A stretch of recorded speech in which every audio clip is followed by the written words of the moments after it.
And we are here. Thank you so much to everyone that has stuck around. And thank you so much as we went through a very short delay. We are here with the Upsurge Minor League week number 4. Of course, here on the broadcast desk, you know us very well. My name is Orbital. With me is Random Minion Caster. RMC, how you doing today? Doing good here, and I think this might be our highest standing match so far, Orbital. Second and third place here in the Mountain Division. Yeah, we are going to have a thrilling match set up here as it is East versus West. We got Cal Blue versus Esports at UCF. So California versus Florida. And I am excited to see what they can do. Both these squads sitting at 2-1 in their division. A loser moves to 2, or I think 2-2. Math is hard, ladies and gentlemen, even if it's just single digits. They will be moving to 2-2 in place closer down into the 4th place section of their division. Now, remember, top 4 make it on into playoffs, so every win counts from this week and next. Of course, I think Cal Blue coming in has been in the UML before, but Esports at UCF coming in as a little bit of a fresher team, to say the least. Yeah, I think these particular iterations, these are their first times for at least most of the players here. And it's a bit of an interesting matchup as well, a little bit, because both these teams sitting at 2-1. Really, the only thing that differentiates them is just their game score here. The fact that Cal Blue has taken longer to win some of their games. But I've been told here by their contact, by their captain Moo Blaster, that things are going to change tonight. Because for the first time this season, they actually have their starting roster. Before this, Koshin as well as Iluro, their jungler and support, were not eligible. And tonight they are. And that means Millennium Fox gets to go back to that top lane from the support role. Yep, it is going to be a fantastic time. So already into that pick and ban phase, Cal Blue on the blue side, Esports at UCF on the red. We see some spicy targeted bans here. The Zillion and the Diana both, I think, targeted somewhat in that mid lane, but the Hecarim and Morgana, 2 high priority junglers that we've seen rise to the top. Just no one wants to play against it. No one wants to see it on the enemy team. Yeah, I think that Zillion actually a little bit more support for Will You Be Mine here. I know it's slightly unusual. We've seen more Zillion mid in the UML than we've seen support here, but Will You Be Mine does play quite a lot of Zillion, and that might suggest to me that Cal Blue might be looking for something a bit more bursty, a bit more assassin-oriented, especially for their mid laner here, DHC, who does enjoy playing a lot of assassins. Yep, and the other bans coming up pretty quickly. So the Tristana and Seraphine, another high priority set of champions that kind of been bullies along the rift. No one will be going to play it. And surprisingly or unsurprisingly, if you've been following anyone in any competitive scenes, Jinx is going to be blind picked in. So that immediately forces the Lulu hover and possible picks. You do not want those two on the same team. Yep, 100% here. I mean, Jinx right now seems to be one of the strongest ADCs that overpowered here alongside that Tristana there. So if Tristana is off the board, you pick that Jinx right away because it is the strongest one on paper here. Now we do see the Lilia hover, and it is Kinjar's most played jungle 4 times so far this season already. Second most was Hecarim. So with one horse off the board here, no reason not to pick the other. It's just a nice safe pick. And as for Cal Blue, this is Koshin's first game in the UML, so we have no info, and that means UCF has no real info on what Koshin is going to prioritize here. Yeah, and so you're in that guessing game, and even if Cal Blue actually decide to prioritize maybe their bottom lane a little bit heavier, or their solo lanes, and actually give a blind pick or a counter pick over after the second ban phase, that might be an option for them as well if they want to keep Koshin as kind of that secret weapon in their back pocket. They will go ahead pick up the Orianna, which I will always say I prefer Orianna's picked earlier, as it's just a nice safe pick. But that will probably be going in the mid lane here for this for DHC. Yeah, and already Cal Blue's gotten themselves a really solid team fight composition brewing here with the Drinks, with the Orianna. And yeah, I was gonna say it would make sense for them to pick their support here. You don't want to show your top lane this early right now, and as you kind of alluded to there, Orbital, Koshin, that secret pick, because you don't know the champ pool. It's difficult to ban out somebody who you've never really seen play in organized 5. Sure, you can target the solo queue champions, but that usually isn't going to be it. So you want to pick the support, and it's going to be that Thresh. It gives a lot of safety to that Jinx here. It's not that Lulu. You don't get that health buff. You don't get all those attack speed bonuses, but it gives you a lot of safety, and it gives you pick potential as well, which will set up very nicely if you want to pivot on those last 2 picks. It will never be it will never surprise me, and just seeing how weird it is that Kaisa made it all the way to pick 3 on red side when it used to be the priority, right? It used to be in the Jinx's spot, but we will see the Jinx versus the Kaisa in the bottom side. On to the second round of bans. We do aim towards the top, as that is one of the free standing lanes that still needs to be picked up. Camille banned away, already saying, hey, look, Millennium Fox might be a little bit of an issue on this champion. Well, it looks like Cal Blue have their options, top and mid. Which one do they want to prioritize? Like for Cal Blue here, you might just want to sort of take anything that can dive your backline very effectively here, because if you keep your Jinx alive, New Blaster can just free fire, and if you don't kill that Jinx, it'll automatically win a fight here. But surprisingly, it's UCF who's actually batting out all those sort of heavy dive champions. The Camille, great backline access. Malphite is literally an unstoppable force here once you hit 6. So bans taken away from that against a team which already drafted a Kaisa, already wants to go in here. That suggests that maybe they're looking at picking something that sits back a little bit in the mid lane, you know, maybe something like an Azir, or I'm trying to think what else here. Xerath hasn't been buffed yet, so probably not that. Maybe an Anivia? I'm not sure if the Anivia would be the best option here. You still need a little bit of CC, which I do like the Syndra hover. Syndra has not been played as often, but the Orianna Syndra matchup has been one of for the ages. So that will be locked in. And I do agree with banning out the Malphite and Camille. When you see an Orianna on the opposite side, it is the always never-ending threats of the Wombo combo coming out, right? So you're just like, all right, let's take it away. We know what they might go.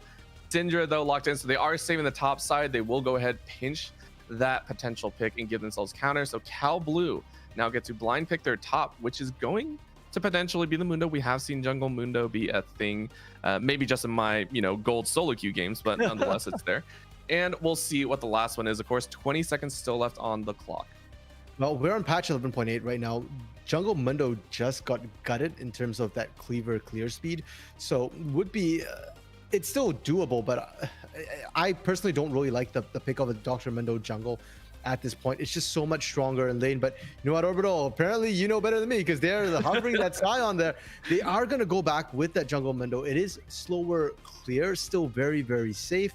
And if anything, the buffs that Mundo got is going to make that jungle clear even safer. And they've gone for double tank instead. So to a certain extent, they've indexed very heavily onto that strong tanky front line to get that Jinx safe.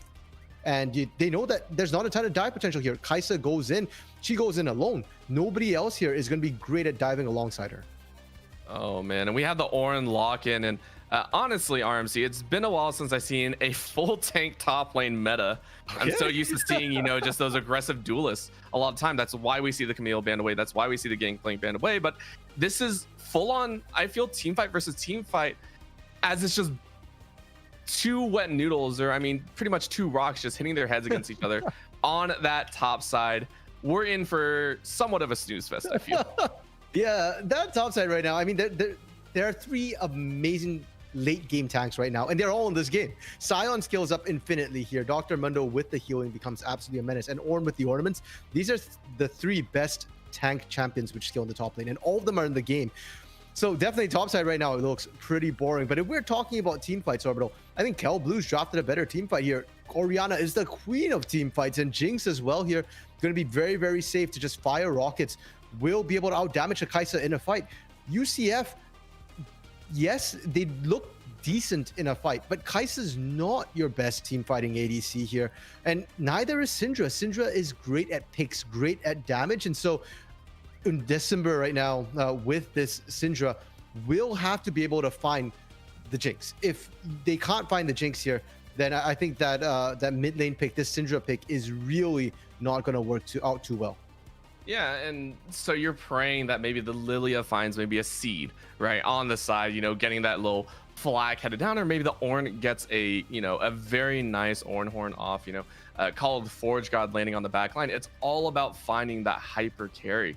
Now let's go ahead and take a look at the rest of the composition that's been stacked up. My eyes are automatically drawn though straight into that jungle, because although Lilia it was locked in, the Mundo was locked in to kind of counter the AP coming out with the Syndra and Lilia. So question to you here, you already stated that it's not that strong. Of course, the clear speed isn't there, but he still brings a lot of resistances to the team. You can't deny that. Yes, 100%. I mean, Mundo is going to be super good into this because I'm looking at the physical damage or the lack thereof for UCF, right? Like, who's bringing the physical here? Kaisa, kind of. But Kaisa also does mixed magic damage. Everybody else is pretty much magic damage here. A bit of true damage, I guess, off brittle procs for Ornn, but that's not, you're not going to kill a Mundo with brittle procs in late game. So really, Cal Blue, not only do they have the better team fight, they've got the better tank when it comes down to it as well when they scale up. Same with Sion. Whereas for UCF, they can't just build armor or just build magic resistance, right? You've got Jinx, you've got Ori, you've got a little bit of both here. Mundo as well. It is magic damage that scales off your max health. So Ornn will have to be careful. Trigger Jumper might still have to build a little bit of magic resist just to deal with those the cleavers, because the damage was capped against monsters, not against champions. Yep, still does a nasty amount of extra damage on top, right? Still can be a little bit scary if you get hit by it. You know, it's just like getting hit by, I want to say an Olaf axe, except just, you know, it's only one person. Only one person is going to get run down by someone either with a telephone, a trophy, or a cleaver. It's always one of those three. That's it. There's a briefcase somewhere in there too, isn't there? Corporate yes. Wait, no, not a telephone. Oh my gosh, I don't know my champions. It is a briefcase. It's not a telephone. Now I'm sad it's not a telephone, because a telephone would be way funnier. Get hit upside the head. It's like, hello, I'm trying to reach you about your extended car warranty. Taking a look at the overall composition, I believe you said it was Cal Blue that was coming out with a decent team fight. With so much AP, you were talking about shortage of AD. Where are their win conditions lying then, right? That's the whole question mark. With so much AP, where do those win conditions lie, and how hard would they be to achieve? For UCF right now, they don't, if you go into a team fight equally here, front to back, they're definitely going to lose that on equal ground. So I'm looking at them to get a little bit creative here. You do have that Syndra, you do have those throw seeds as well from the Lilia. So if you can get a pick, if Kinja or Undecimber here can find a pick, kill somebody off right off the bat, then yes, you can very, very easily, well, not very easily, there's still two fat tanks to get through, but you can then try and swing the team fight. The other alternative is you just flat out win lane, because the Syndra Ori matchup, yes, it is a fairly even matchup, but there's always slightly more kill pressure for that Syndra because there's more burst damage there. So as long as you respect the Orianna, there should be slightly more pressure for Undecimber here, struggling with that name. But I think you'll probably need a bit of jungle pressure. Bot side similar here. Kaisa as well. Kaisa beats Jinx early. Jinx doesn't have a lot of winning lanes, and Kaisa certainly isn't one of them. So if Drek can pop off in lane, and Drek has been a huge carry point for the side of UCF, then I think if they get a big enough lead, doesn't matter whether you build magic resistance or not, the Kaisa can just run over everyone. All right, well, there you go. Little bit of a tough condition set out for UCF, but I mean, this is an opportunity for them. On the flip side, Cal Blue drafting a pretty heavy team fight composition, really front to back with that Jinx in tow. We'll see which one comes out victorious here in game number 1, so do not go anywhere. Make sure to not touch that browser, as we will be right back.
And we are back with game number 1 of what could potentially be a seedings determining series here. Once again, we have Cal Blue on the blue side and University at UCF, or Esports at UCF on the red. Let's go ahead and go over the players as we see a little cheeky invade. And oh, they can't get the word, that feels bad. On the blue side is Cal Blue. We have Millennium Fox on the top lane, Koshin in the jungle making his debut. He in the UML, DHC 3800 in that mid lane, Mew Blaster at ADC, and Iluro on support. And on the red side, it's going to be Trigger Jumper top side, Kinjar in the jungle, Undecember, please tell me if I'm pronouncing that wrong, in the mid lane, Drek as ADC, and Will You Be Mine in support. And the answer to that is convince me. Yeah, we have a few question marks about everything that's been going on here, of course. We tried to play it up, but the more we look at it, the more we're just left kind of scratching our heads, right? There is a point where you dig yourself so far into potentially just the only win condition of kind of win lane, win game, with a composition that doesn't outright win lane. Yeah, pretty much here. So we're kind of discussing off air about what the teams need to do in the early game. And for the side of Cal Blue, they kind of don't need to do anything. They just need to scale. So Koshin can do whatever he wants right now and then maybe just react to whichever lane needs a bit of help. Whereas for the side of Esports at UCF, they're the ones who need to come in with a game plan. And I'm looking at Kinjar to get that bot lane or mid lane rolling, because if you don't find a lead here, I just don't see how they win the mid to late game. Yeah, it's DWG right there. On the blue side, just like, we don't actually fight that much. We just hard farm, and eventually you just can't kill us. That's really all it is. So maybe this is a precursor to the mid-season invitational, which would be hilarious. I love that so much, and I'm excited for it, right? Like that is the whole thing, and that's where sometimes you do see teams draw inspiration from, right? You draw information from the people that do it maybe a little bit better than you, and we'll see how that goes. Bottom lane, Drek and Will You Be Mine already hitting level 2, so they're going to try and pressure Mew Blaster and Ilero. Going to have a little bit of a problem being shoved under tower. And mid lane, of course, a little bit of duel in between, but Undecember taking a lot more pain than before. And the Syndra does somewhat win that matchup, but not when you're trading with auto attacks and skills. Yeah, I mean, there is, I guess what it could be the game plan for December here right now is just to pressure early, try and keep them low at 6, then TP right back to lane, press R, and get a kill. That's definitely viable. It's a ways away, and the other thing is just keep them low, because bot lane, mid lane, if you just keep fighting here and then call your jungler over, that's another way to get some early kills. Like I said, I don't expect Koshin to be the aggressive ganker here, more a counter ganker, and that should let Kinjar get the initiative on low health targets. Yep. Well, so far it does seem that the junglers have opted for the same route, top side to bot side clears. They're pretty much neck and neck on the relative slow pace, but Koshin has already understood that he is going to lose that Scuttle Crab, so immediately rotates top. Not going to be too worried about that. So even for both junglers as they complete their first rotation. Mid lane already seeing some movements here. Kinjar on the hunt. Yeah, and a very nice positioning from DHC. You can see him cheating towards that top side, towards his own jungler. But Undecember really does want to throw it down. A lot of good damage, and DHC actually has to flash away. That's going to be a seedling drop in first blood. Major misstep from DHC costs him first blood. Loses his flash pretty much for nothing in return. Bottom lane, though, nice little choppers. Heal comes out from both sides, and this is a hard duel. Drek, though, eating the rockets to the face, and I don't think that's what they're gonna like. Hook lands, and that's gonna be Will You Be Mine getting dropped. Drek, flash to the ADCs. One more rocket's gonna do it. No, Ignite claims it. Iluro is going to be the woman to watch here as the Thresh picks up 2. And I was looking at that mid lane gank going, okay, that's good. That's what UCF needs to do right now, is get the kill and even, kind of punish Koshin a little bit. You force the TP out of DHC. But the bot side, every advantage they got mid was just gifted, hand wrapped in a silver platter to the side of Cal Blue by this bot lane here. The only saving grace is that Iluro was the one to pick up the kills. If both of them had gone over to Mew Blaster, this game is already halfway done. And we can already talk about that. First blood, of course, going over to the Lilia in that mid lane. That was a big question mark, but you can see the gold swing right back. So there's already a 500 gold difference between these two ADCs. The Thresh, of course, went ahead, picked up boots 700 over the other support, and it's just it's already kind of scary, and especially with an Infernal Dragon to start things off, you want to pick up that all-important scaling towards the mid to late game, considering both these squads want to make it to late game. And look at that, already with the Moby boots, Iluro, she's just going to be able to run all over the map, can't be matched. You're seeing Yubi and Drek try and match right now because they kind of suspect, but oh my goodness. Thankfully, no one to follow up, really. Lantern was available. They could have gone for that, but guess they didn't need to here. Caution is still hovering around, and they can just force the gag right here. Yeah. What's scary is Will You Be Mine can't actually clear into the wards, but Drek now completely alone. Hook goes and lands. That's just the ADC dead once again. Drek left out to die. And that means full dragon control for Cal Blue here in the early stages of this game. Yep. The walk in though. Gonna be the Scion Unstoppable. Slamming in the train. Come down to the dragon. That's 5 members strong to secure the first dragon of the game.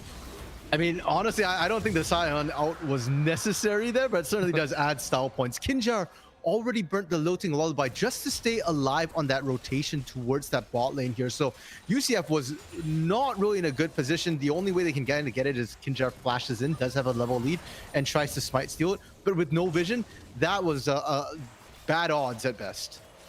And this bot lane tower is eating so much. Level 6 to level 4 in the ADC. Such a large discrepancy early on. Not only that, keeping in mind that the Noon Quiver was already completed for Mew Blaster, that means that the Jinx has utmost pushing power against this against the Kai'Sa, right? It's going to be full on press with Kinjar almost unable to do anything to help it. Yeah, and right now they've got the options too. They don't have to push right now. There's no objective on the bot side. Focus is on top side, so they can just freeze this right here in the bot lane. And you can see Yubi and Drek are so scared to even try and step up here. Yeah, gets a little cheeky ward. Drek finally gets it. And, you can actually see a lane swap. So this is actually pretty curious coming out here. We saw a lane swap occur after Millennium Fox ulted down into the Dragon Pit. I think that's because of the timer delays, if I'm not mistaken, but they actually did swap. Now it's going to be a hard swap back, so it actually looks like it's UCF calling it, but Hook, oh no, another one lands. Can't flam onto the chompers, but it might be enough damage if the follow is there. Remember, no big ultimates used. They're both going to be extremely low. Good shield from Will You Be Mine means that the Super Mega Death Rocket won't claim a kill. But man, those death sentences being taken a little bit literal here. Justifiably so. I mean, if you got an advantage, you take it, you roll with it. Now Undecember as well as Kinjar hitting down here. There's only that one lonely ward in the river, so they might actually not get spotted out till it's too late here. Oh, this is huge if they can pull it off. Both flashes are up. Actually, only one flash is flash forward into the Lilting Lullaby. Get a hook onto Lulu, but that's going to be a hard route into simple kills. It's going to be Kinjar and Drek each picking up one. Koshin now on that follow-up. Unleash power under the tower. Going to pop that Masochism, I believe. Get healed up. Sadism. Very sorry.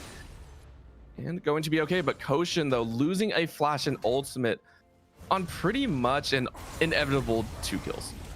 Yeah, a little overconfident there from Mew Blaster and Iluro. Top sides, the 2 fat tanks are kind of going at it here. I mean, they might actually have kill potential.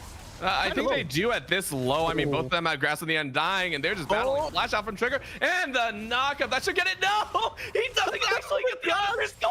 What are they doing? Oh, Trigger, I don't think wins this. That's the shield. Dodges out on the Q slam. One more, he will get it. No, the shield pop means Millennium Fox will win the 30-second duel. Oh, bro, that was disproportionately exciting. They're 2 fat tanks. You know, normally you think of tanks and you're just like, oh, they're just going to take forever to auto each other. Thankfully, we came in at a time after done most of that boring bit, and we got to see the exciting finish there. Now, Millennium does have to be careful. You don't want to overstay. Kinjar has had enough time to rotate out and doesn't have the Lilting Lullaby, so should be safe. Yeah, Millennium Fox like tucks tail right under the tower. I was like, nope, not dying today. Kinjar, though. So far, the 2 or 3 times he has ganked, he has been exceptionally efficient, is the only way I can really put it. 2 times he has ganked, and both times he has provided kills and assists for his team. This man is someone to watch, especially on this Lilia. For sure. And I'm glad that Kinjar is doing so much work right now, because if you recall back to the beginning of the game, Orbital, I was saying that Kinjar's got to make tracks, got to help in December, got to help Drek. And so far, kind of doing that, getting them those kills, getting them those assists here to try and keep them in the game. The problem is it going to be enough? Right now, we've not seen Koshin really get involved. And so when they have tried to kill Koshin, they haven't been able to find them. That's only going to get worse for all these AP champions, Kinjar included here. And sure, bot side, you got a kill. You got a double kill, in fact. But if you look at the state of the bot lane, it's still advantage Mew Blaster, Iluro. They're still up in gold, still up in levels. Still up in just about everything except items exactly on hand, right? We do see the Berserker's Greaves in place of a pickaxe and boots for the side of Mew Blaster, so opting to have that extra attack speed. Iluro stepping up a little bit further, but they didn't spot out that pink ward in the middle brush, so that will be available for double teleports if they wish to make this a 5-on-3. Dragon is coming up in 5 seconds. That's going to be finally taken out. So no longer can this fight actually work. You can see Kinjar immediately go, all right, nope, we're not taking this one just yet. Yeah, and while that was happening, Herald did go down as well as a Koshin, and Koshin's now brought it to the bot lane here. It's already kind of low, and with that Jinx range, they can very, very easily take this bot side turret. Kinjar has to rotate down to try and stop this push, but in 3v3, I don't think they win. I don't know if they do either, but a 4-on-3 might. Hook goes a little bit wide. Heal is used. Wall goes used on the Lilia, or not on the Lilia, the Lulu, and that's going to mean a shockwave lands. This is turning over straight for the side of Cal Blue as they run that fight 3-0. And will go ahead, take first tower, take the 3, and potentially just take Dragon. Yep, they can take everything here. They can even escort Shelly all the way into the second tier if they so wish. Leave the Jinx there to free fire. Nope, okay. Koshin can do the Dragon on his own. They don't need to help Koshin, so I prefer that they push the lane at this point. And I want to point out, Undecember teleported bot and got next to nothing done. Didn't even use the Unleashed power because there was no point. Nobody was even close to low. And Cal Blue just played that so clean in the bot lane. Not just that, Mew Blaster on his own, I think, actually was able to push that Rift Herald all the way up to get a second charge, which in a lot of those scenarios, when you take the first tower, you get 3 kills and you back away. At that point, usually the Rift Herald actually doesn't have enough time, I feel like, right? With some of the rotates that come out. However, the 3 kills were, of course, I think, Drex, Kinjar, and Will You Be Mine. So you're looking there, and they got so much more than just those original objectives. They now have a potential easy bottom lane hit, just as easy as this top lane kill is. Trigger Jumper is able to collect, and now Mew Blaster and Iluro are looking for a little bit of revenge. Kinjar looks to be the opportunity Koshin there, as well as everyone is actually up here. You see in the river, we see if Undecember caught out of position. Wild Girl slows it down just for a little bit longer, but I think the Axes have found it. The Cleavers mix it up a bit in the actual lane. We do see the Ornn falter, so a 1-for-2 with 4 members turning into the Avengers for Millennium Fox. And I wasn't sure who was collapsing on who for a second there. Millennium Fox gets ganked, and then suddenly Mew Blaster and Iluro are there to clean up, and then no, Undecember has arrived, but Koshin was in the way. It was just constant trickling in one after another. And the problem is, when you trickle in like that, it's whichever team is stronger is going to greatly enjoy, greatly benefit from that, as well as who are the tanks, who are the ones who are able to actually get in there. And it was all Cal Blue. Bot side though, look at Millennium Fox. You're tickling him. That's the 4th time they've done this, and Kinjar's actually diving. Insulting the whole light is used, but Kinjar's so weak. You see it, Wolbert. Oh my gosh, they're both under 100 HP and are running for their lives. They have identified that Millennium Fox will hopefully be the win condition, but for what cost? They try and dive and can't make it work, and now 4 members on the bottom side. They lose the top lane tower. Cal Blue getting everything and then some with this pressure. You see Millennium Fox is a win condition, but win condition for who right now? Because if you can draw 2 people like that, and one of them's a ranged AD carry, he didn't even, I want to point out the fact, Millennium Fox didn't even auto them. He literally just kind of ignored them, walked away under the turret, and watched as Kinjar and Drek almost killed themselves trying to tickle him. That is not okay, and it's only gonna get worse right now. There's still let's look at what Millennium Fox has. Sunfire Aegis, Merc Treads. That's it. That's all you've got. Once the other defensive items start coming through, it's only going to get worse from there. I feel if you had been able to pick up a Bramble Vest, I feel that actually would have been 2 kills with the damage, because remember, it procs now off of abilities. It's not just auto attacks. I honestly, sincerely think that if he had Bramble Vest thrown in there, they would have died. It would have been 2 dead under the bottom lane tower, and that would have just been unfortunate icing on the cake. Oh, hook straight from base. Kinjar tries to smite and get away. Gets the wall growth as well, so is going to live. Doesn't get the camp though. So much used to keep this Lily alive, which means the entirety of the jungle is now owned by Cal Blue. Now they're just gonna take your red, take your raptors, take everything here. Oh my and gosh. They're strong in numbers. TP coming in mid. Oh, attempted to use the killer instinct, and Drek might survive though. You can't really dive under a tower with no help, so it looks like Millennium Fox and Koshin bit off a bit more than they can chew, and they will grant 2 kills back over as payment for the top lane tower in red. Why? Orbital? I know I'm the color here, but I'm a little confused as to why they dove that mid lane turret. I mean, nobody was there. You've got 2 tanks, and yes, you're hard to kill. But let's put this in context. Millennium Fox 1v2'd under his own turret, not under the enemy turret here. There's a very, very big difference. They just kind of give the 2 kills over. And unfortunately, it looks like both of them went over to Yubi. So it's the supports here picking up the kills. Not ideal whatsoever. Drek needs to get some kills. At least the Kraken Slayer is complete. So for the side of UCF right now, the situation is actually worse than it looks for the players. In game, they're seeing 4 kill difference. They're not seeing the goal difference necessarily. So they think they can still fight back. But really, you got to be super, super careful. You've got the Kraken Slayer. This is a small window of opportunity. If you find Millennium Fox, this time the true damage does cut through, and maybe you can cut them down.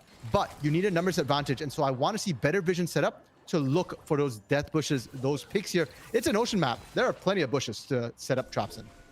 Yeah, well, traps by who? Of course, you always say, you know, the win conditions for one are sometimes the win conditions for the others, right? Because here we do see Cal Blue simply taking all back. A shockwave straight point blank on Yubi into the unstoppable onslaught. That is going to be Millennium Fox taking out potentially 4 as the Orin finds 3. That's not where Trigger wants me. Might have jumped the gun there. Millennium Fox flashes under his own tower and is able to survive as Koshin goes ahead, drops the status and Drek now easily cut down. Iluro gets a 4th kill. Highest kills in the game right now. Thresh, MVP carry, whatever you want to say, has the bounty. Just got the 150 gold bounty. You'd love to see it if you're a support main. For Millennium Fox is no longer playing support, because that 1-2-2 scoreline looks a lot more like a support than Iluro 1-6 here. But you know what? You take those, you secure them, and there's plenty of kills to go around here. Millennium Fox was in a little bit of danger, but hold up. Oh my lord. Kinjar eats a hook and 3 rockets and immediately calls for backup. That is just how strong Mew Blaster and Iluro are right now. Who on UCF can tank right now? Trigger Jumper kind of got jumped on by 4, did meltdown, but the moment Trigger Jumper's down, the issues that UCF have are a little bit exposed here. Who's going to frontline? Drek ended up frontlining the last fight, and we know that for sure the ADC should never have to frontline, but Kinjar can't do it either. The Leandries is not sufficient tank, and Seeker's Arm Guard as well. This is not old Seeker's Arm Guard, and even if it was, it's still not enough frontline. Undecember has been staying about half a screen away from any threat to their life. So it's just, how do UCF find their way back in? Certainly not through fights. Certainly not through fights. And I mean, you know, we kind of pointed out at this point, talked about it in the Champions Select, talked about it right at the beginning of the game as well. Win condition wise, they're out of luck. They had to kind of win, you know, the laning phase. They definitely did not do that. And now they're just kind of hurting it. It feels like they're just kind of waiting for the inevitable, right? You see the end coming. You can't really do anything about it. And you just kind of have to wait. However, once again, the minor shining light. This is a full 2-man threat composition, right? Mew Blaster and DHC are the 2 that you're looking at. Maybe Koshin on the back end once it gets a little bit tankier. If you catch Mew Blaster, that is a huge damage threat off the table. Definitely. And one thing to point out is that Mew Blaster and Iluro have not necessarily been joined at the hip here. You can see even as we speak right now, they're just meeting up. So Mew Blaster does sometimes separate on his own here. And if you can find Mew Blaster, take them out, you have a win con. I don't care if you lose 2 people to do it. I consider that a win. There's a 300 gold bounty right there on Mew Blaster. To a lesser extent, the same with DHC. If you can take DHC out before a fight starts, that's very beneficial as well. And a lot of that upfront burst, that shockwave that we've seen kick off a couple of fights will not be available for them. But they need to set that up. And right now, their vision, lacking. It's defensive on the top side, good, great, but for Cal Blue, they don't necessarily need to invade. They just need to wait for dragons or just do that Baron. Now we have taken this into consideration, and I don't know if it will make a difference, but I do want to bring this up, right? UCF are the ones with an Ornn. And as we all know, Ornn always brings at least 1,000 extra gold to any mythic, right? So you're looking at, I think, an extra 5,000 gold in your pocket worth of stats. You have some of the extra abilities. Would you feel if they're able to make it to all level 18, all full build, as a trigger jumper actually is getting a beating, a wallop by the Scion, and now another hook? Never mind. I'm not even going to talk about that Ornn possibility, as you be mine. The Lulu is cut down. Give me 2-3-1 for that Lulu there. Going back to my original point, in a more stable game, if this were to go even, would you feel like the ornaments would be able to break kind of that compositional disadvantage that they have? Their best shot in an even composition after the early game would have been, say, that level 13, level 14, 15 spike where you've got 1 or 2 ornaments coming through. Because at level 18, I don't think you'll win, because I still don't think anybody can actually get onto Mew Blaster. And sure, everybody's got your mythics, but the ones that really matter are just on your damage threats. Oop, Kinjar. Oh, that's going to be an immediate burn of the ultimates, and the stopwatch used doesn't really matter. That's again a Jinx getting a 5th kill, possible 6. Shields galore. Keep Kaisa alive as DHC joins the mix. Man, just a few auto attacks as the rocket. Good flash away. You can see there is no flash on Drek right now. Oh, that was so close, as DHC is actually going to get caught out here. Lands a 3-man shockwave, but no one to follow up. So will pay the price for this Ocean Soul. Things going from bad to a little bit good to completely worse for UCF. The silver lining, as thin as it might be, Orbital, 400 gold bounty going over to December. And yes, they actually finally managed to kill one of the 2 carry threats. The problem is you need to do that before a fight, not after. After the fight, you got 0 pressure. Not only do they get the Ocean Soul, which is already absolutely massive, but Shelly also got the charge onto that inner turret as well. So they kind of picked that one up as a bonus. And for the side of Cal Blue, all they really need to do is just go for that Baron and pick that up and close out the game. Yep, just clean, simple, and smart, right? Methodical is really the way I can put it, as we do see the Syndra Recall. That is one of the more beautiful. I think that's the Withered Rose skin, one of the new ones that just came out. Very beautiful skin. We all love to see new ones. I'm especially, I know this is a tangent, unfortunately, as we are in a little bit of downtime. I am excited for the world skins from 2020. Like, that is going to be a blast when they release. This is the Greek god skins, right? Ooh, are those coming out too? Oh my lord, my wallet's gonna take a beating. That is really gonna hurt. Just putting that out there. I might be homeless, but at least my Riot account looks good. So let's go ahead and get... He's been giving you guys jobs. All right, let's go ahead, take a look.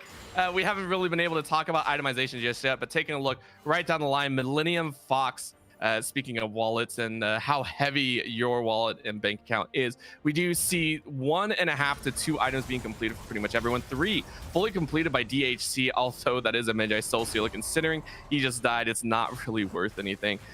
3 completed items from Mew Blaster, though: Infinity Edge, Kraken Slayer, and Rapid Fire Cannon. Compared to 1 to 1.5 on pretty much everyone on the UCF side, this Baron fight really won't go their way. Nope, and right. Oh. Shockwave used, Scatter the Weak lands on 2, but it's only a deterrent. That is still very much Cal Blue in full control. Trigger Jumper now in a wet noodle fight. Now it's a little bit more of a boxing match. Maybe 20-ounce gloves in those boxing rings.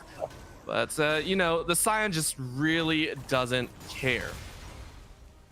And then Millennium Fox will happily farm here till the end of days, right? Like, sure, you've got ornaments on your side for Trigger Jumper, but Millennium Fox is just infinite skilling. And they can both have teleport. They both can get here.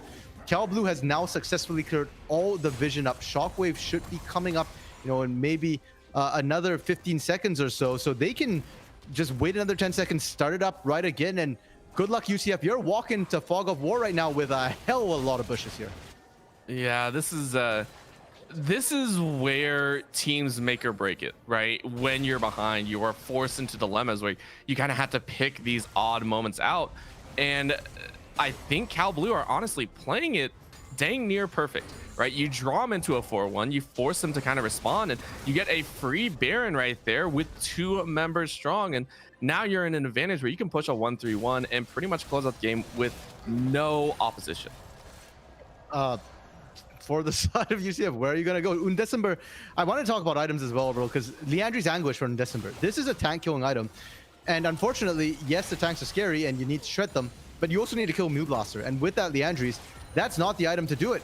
So who's going to be able to find Mew Blaster here? I just don't see it happening. And look at that range. You just fire with the rockets. Mid lane turret's almost down. And this is just the first wave. They rotated straight here. They didn't back. They didn't base. They've got another full minute and a half. Yeah, and Kinjar has to use Zhonya's Hourglass early. Kind of preps a little bit, able to get down the lulting lull, and still alive. Okay. Able to make it out, which I think should be considered a massive win.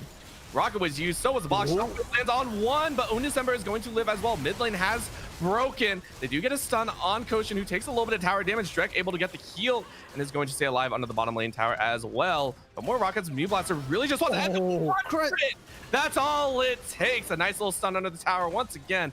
Man, these stuns scatter the weeks are doing a little bit of work, but it's just too little too late. First Nexus tower falls. There's still full health. Remember, this is Ocean Soul. They can fight for as long as they want. They do not care. Second Nexus tower goes down. They're gonna find the hit, but Mew Blaster still survives because Syndra has no burst damage. Hook onto the fountain is going to secure the 7th for this Jinx. Make that 8. They are farming kills. 1 more. 9 to end it. Almost double digits. Cal Blue will take game number 1 in fairly dominant fashion. Dominant Orbital, what more could you ask for there? The end of that was just an absolute stranglehold tap out situation, and UCF couldn't do anything. And I feel really bad for UCF because it felt like everything conspired against them there. It was Ocean Soul, which was absolutely brutal in with a tank composition when they were already lacking damage. So that was super brutal. The Ocean map as well messed them up really, really hard because when you're behind, it's so Ocean map actually works against you here because now you can't actually walk to those objectives safely. Every bush is a dead spot. And as long as they clear out the wards, and Cal Blue did a great job controlling vision there, UCF cannot actually step up. If it had been Inferno, it would have been easier. If it had been even Mountain, it would have been slightly better there. But because it was Ocean, they couldn't do a thing. And even in draft, I feel like their coach conspired against them a little bit because there was just no way for them to take down the tanks in their draft. It really hurts. And from what I've seen of UCF, this is not necessarily how they normally play. Usually their draft is a lot better here. And it's not mechanics, that's for sure. Early game mechanics, UCF did fine. They were able to match all the time. So going to game 2 here, I just think a little bit of a mental reset. Hopefully their coach has had some time to take notes, to look at how they want to draft a little bit. And I don't expect to see this sort of draft difference going to game 2. Well, that might be all up to them because that is very good questions coming out. We will see what they can bring to the table. Again, it will be swapped. So we'll see UCF on the blue side maybe have that priority pick number 1. But don't go anywhere. We'll be right back with tonight's series of the Upsurge Minor League between Cal Blue and Esports at UCF.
And we are back after that exciting and meticulous and just outright dominating game number one from Cal Blue. From start to finish, from champion select to end game screen, it seemed like they had a solid hold on that entire game. DHC, of course, maybe walked face first into a few things, but overall, beautiful ultimates and just they seem unstoppable here in a week 4 scenario.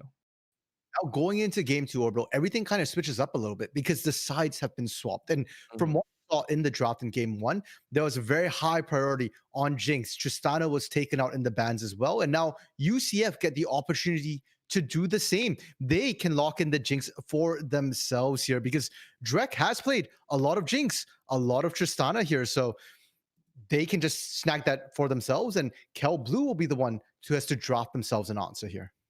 Yeah, and that's always a fun thing is maybe to put on a little bit of a difference here, and I'm very curious. I want to see what they can bring out, right? Like you said, very questionable picks, very interesting draft before. However, if you have confidence in your skills, you can pull off just about anything, right? So excuse me, taking a look here, we are going to get underway for the picks and bans. And once again, the Diana just taken off the table. They don't want Cal Blue, of course, to run that anywhere close to an option. I know that you were talking about it a little bit, but I think it'd be hilarious to see a Sejuani come out. I don't know. So walk me through that as it looks like it's just going to be the same bans from before. Body top is a thing, Orbital. Like we've seen it. It was in the UPL. They ran it over at Risen. We've definitely seen it as well.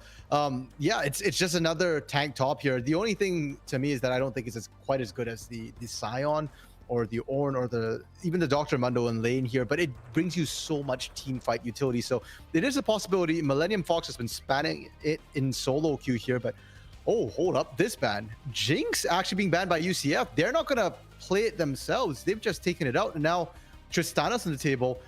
Will Cal Blue let it through? I think they actually have a counter pick to it. Yeah, I mean, Tristana, yes, is very strong, but if you know how to play against it, you are good to go. And maybe even if you play it yourself. The Zillion's still been away, along with the Hecarim and the Seraphine to outright finish. So the Morgana will also be on the table unless Cal Blue decide to ban it away. Good rounded out bans. And yeah, Cal Blue go ahead and say, we don't want to deal with that. So the Morgana is left open and UCF go, cool, we'll go ahead and snap that one up. Much happier here, Orbital. UCF's drafts, at least in their first phase of bans, has been much better here. They're forcing a trade right off the bat. Do you give us Tristana or do you give us Morgana? We're definitely going to get one of the OPs. And Morgana, this is still 11.8. It's still the fastest jungler on the Rift right now. So get that Morgana here already. Whether or not you can land a Dark Bindings almost becomes secondary with the way Morgana is in the current meta. You just clear. You clear real fast here and you just start denying out the enemy jungler. Not to mention, with the Black Shield, you have a secondary support up the jungle. A rare thing, especially since Ivern is not super meta right now. And not exactly the best spot, I don't think. Very few people do play it, but still entertaining to see the, I want to say, guardian of the jungle himself. 5 seconds left. Of course, the Thresh was picked up going over to Ilero once again, but the Nidalee coming out now for the side of Cal Blue. I like this AP, almost bruiser, assassin, whatever you want to call, coming in for Cal Blue here.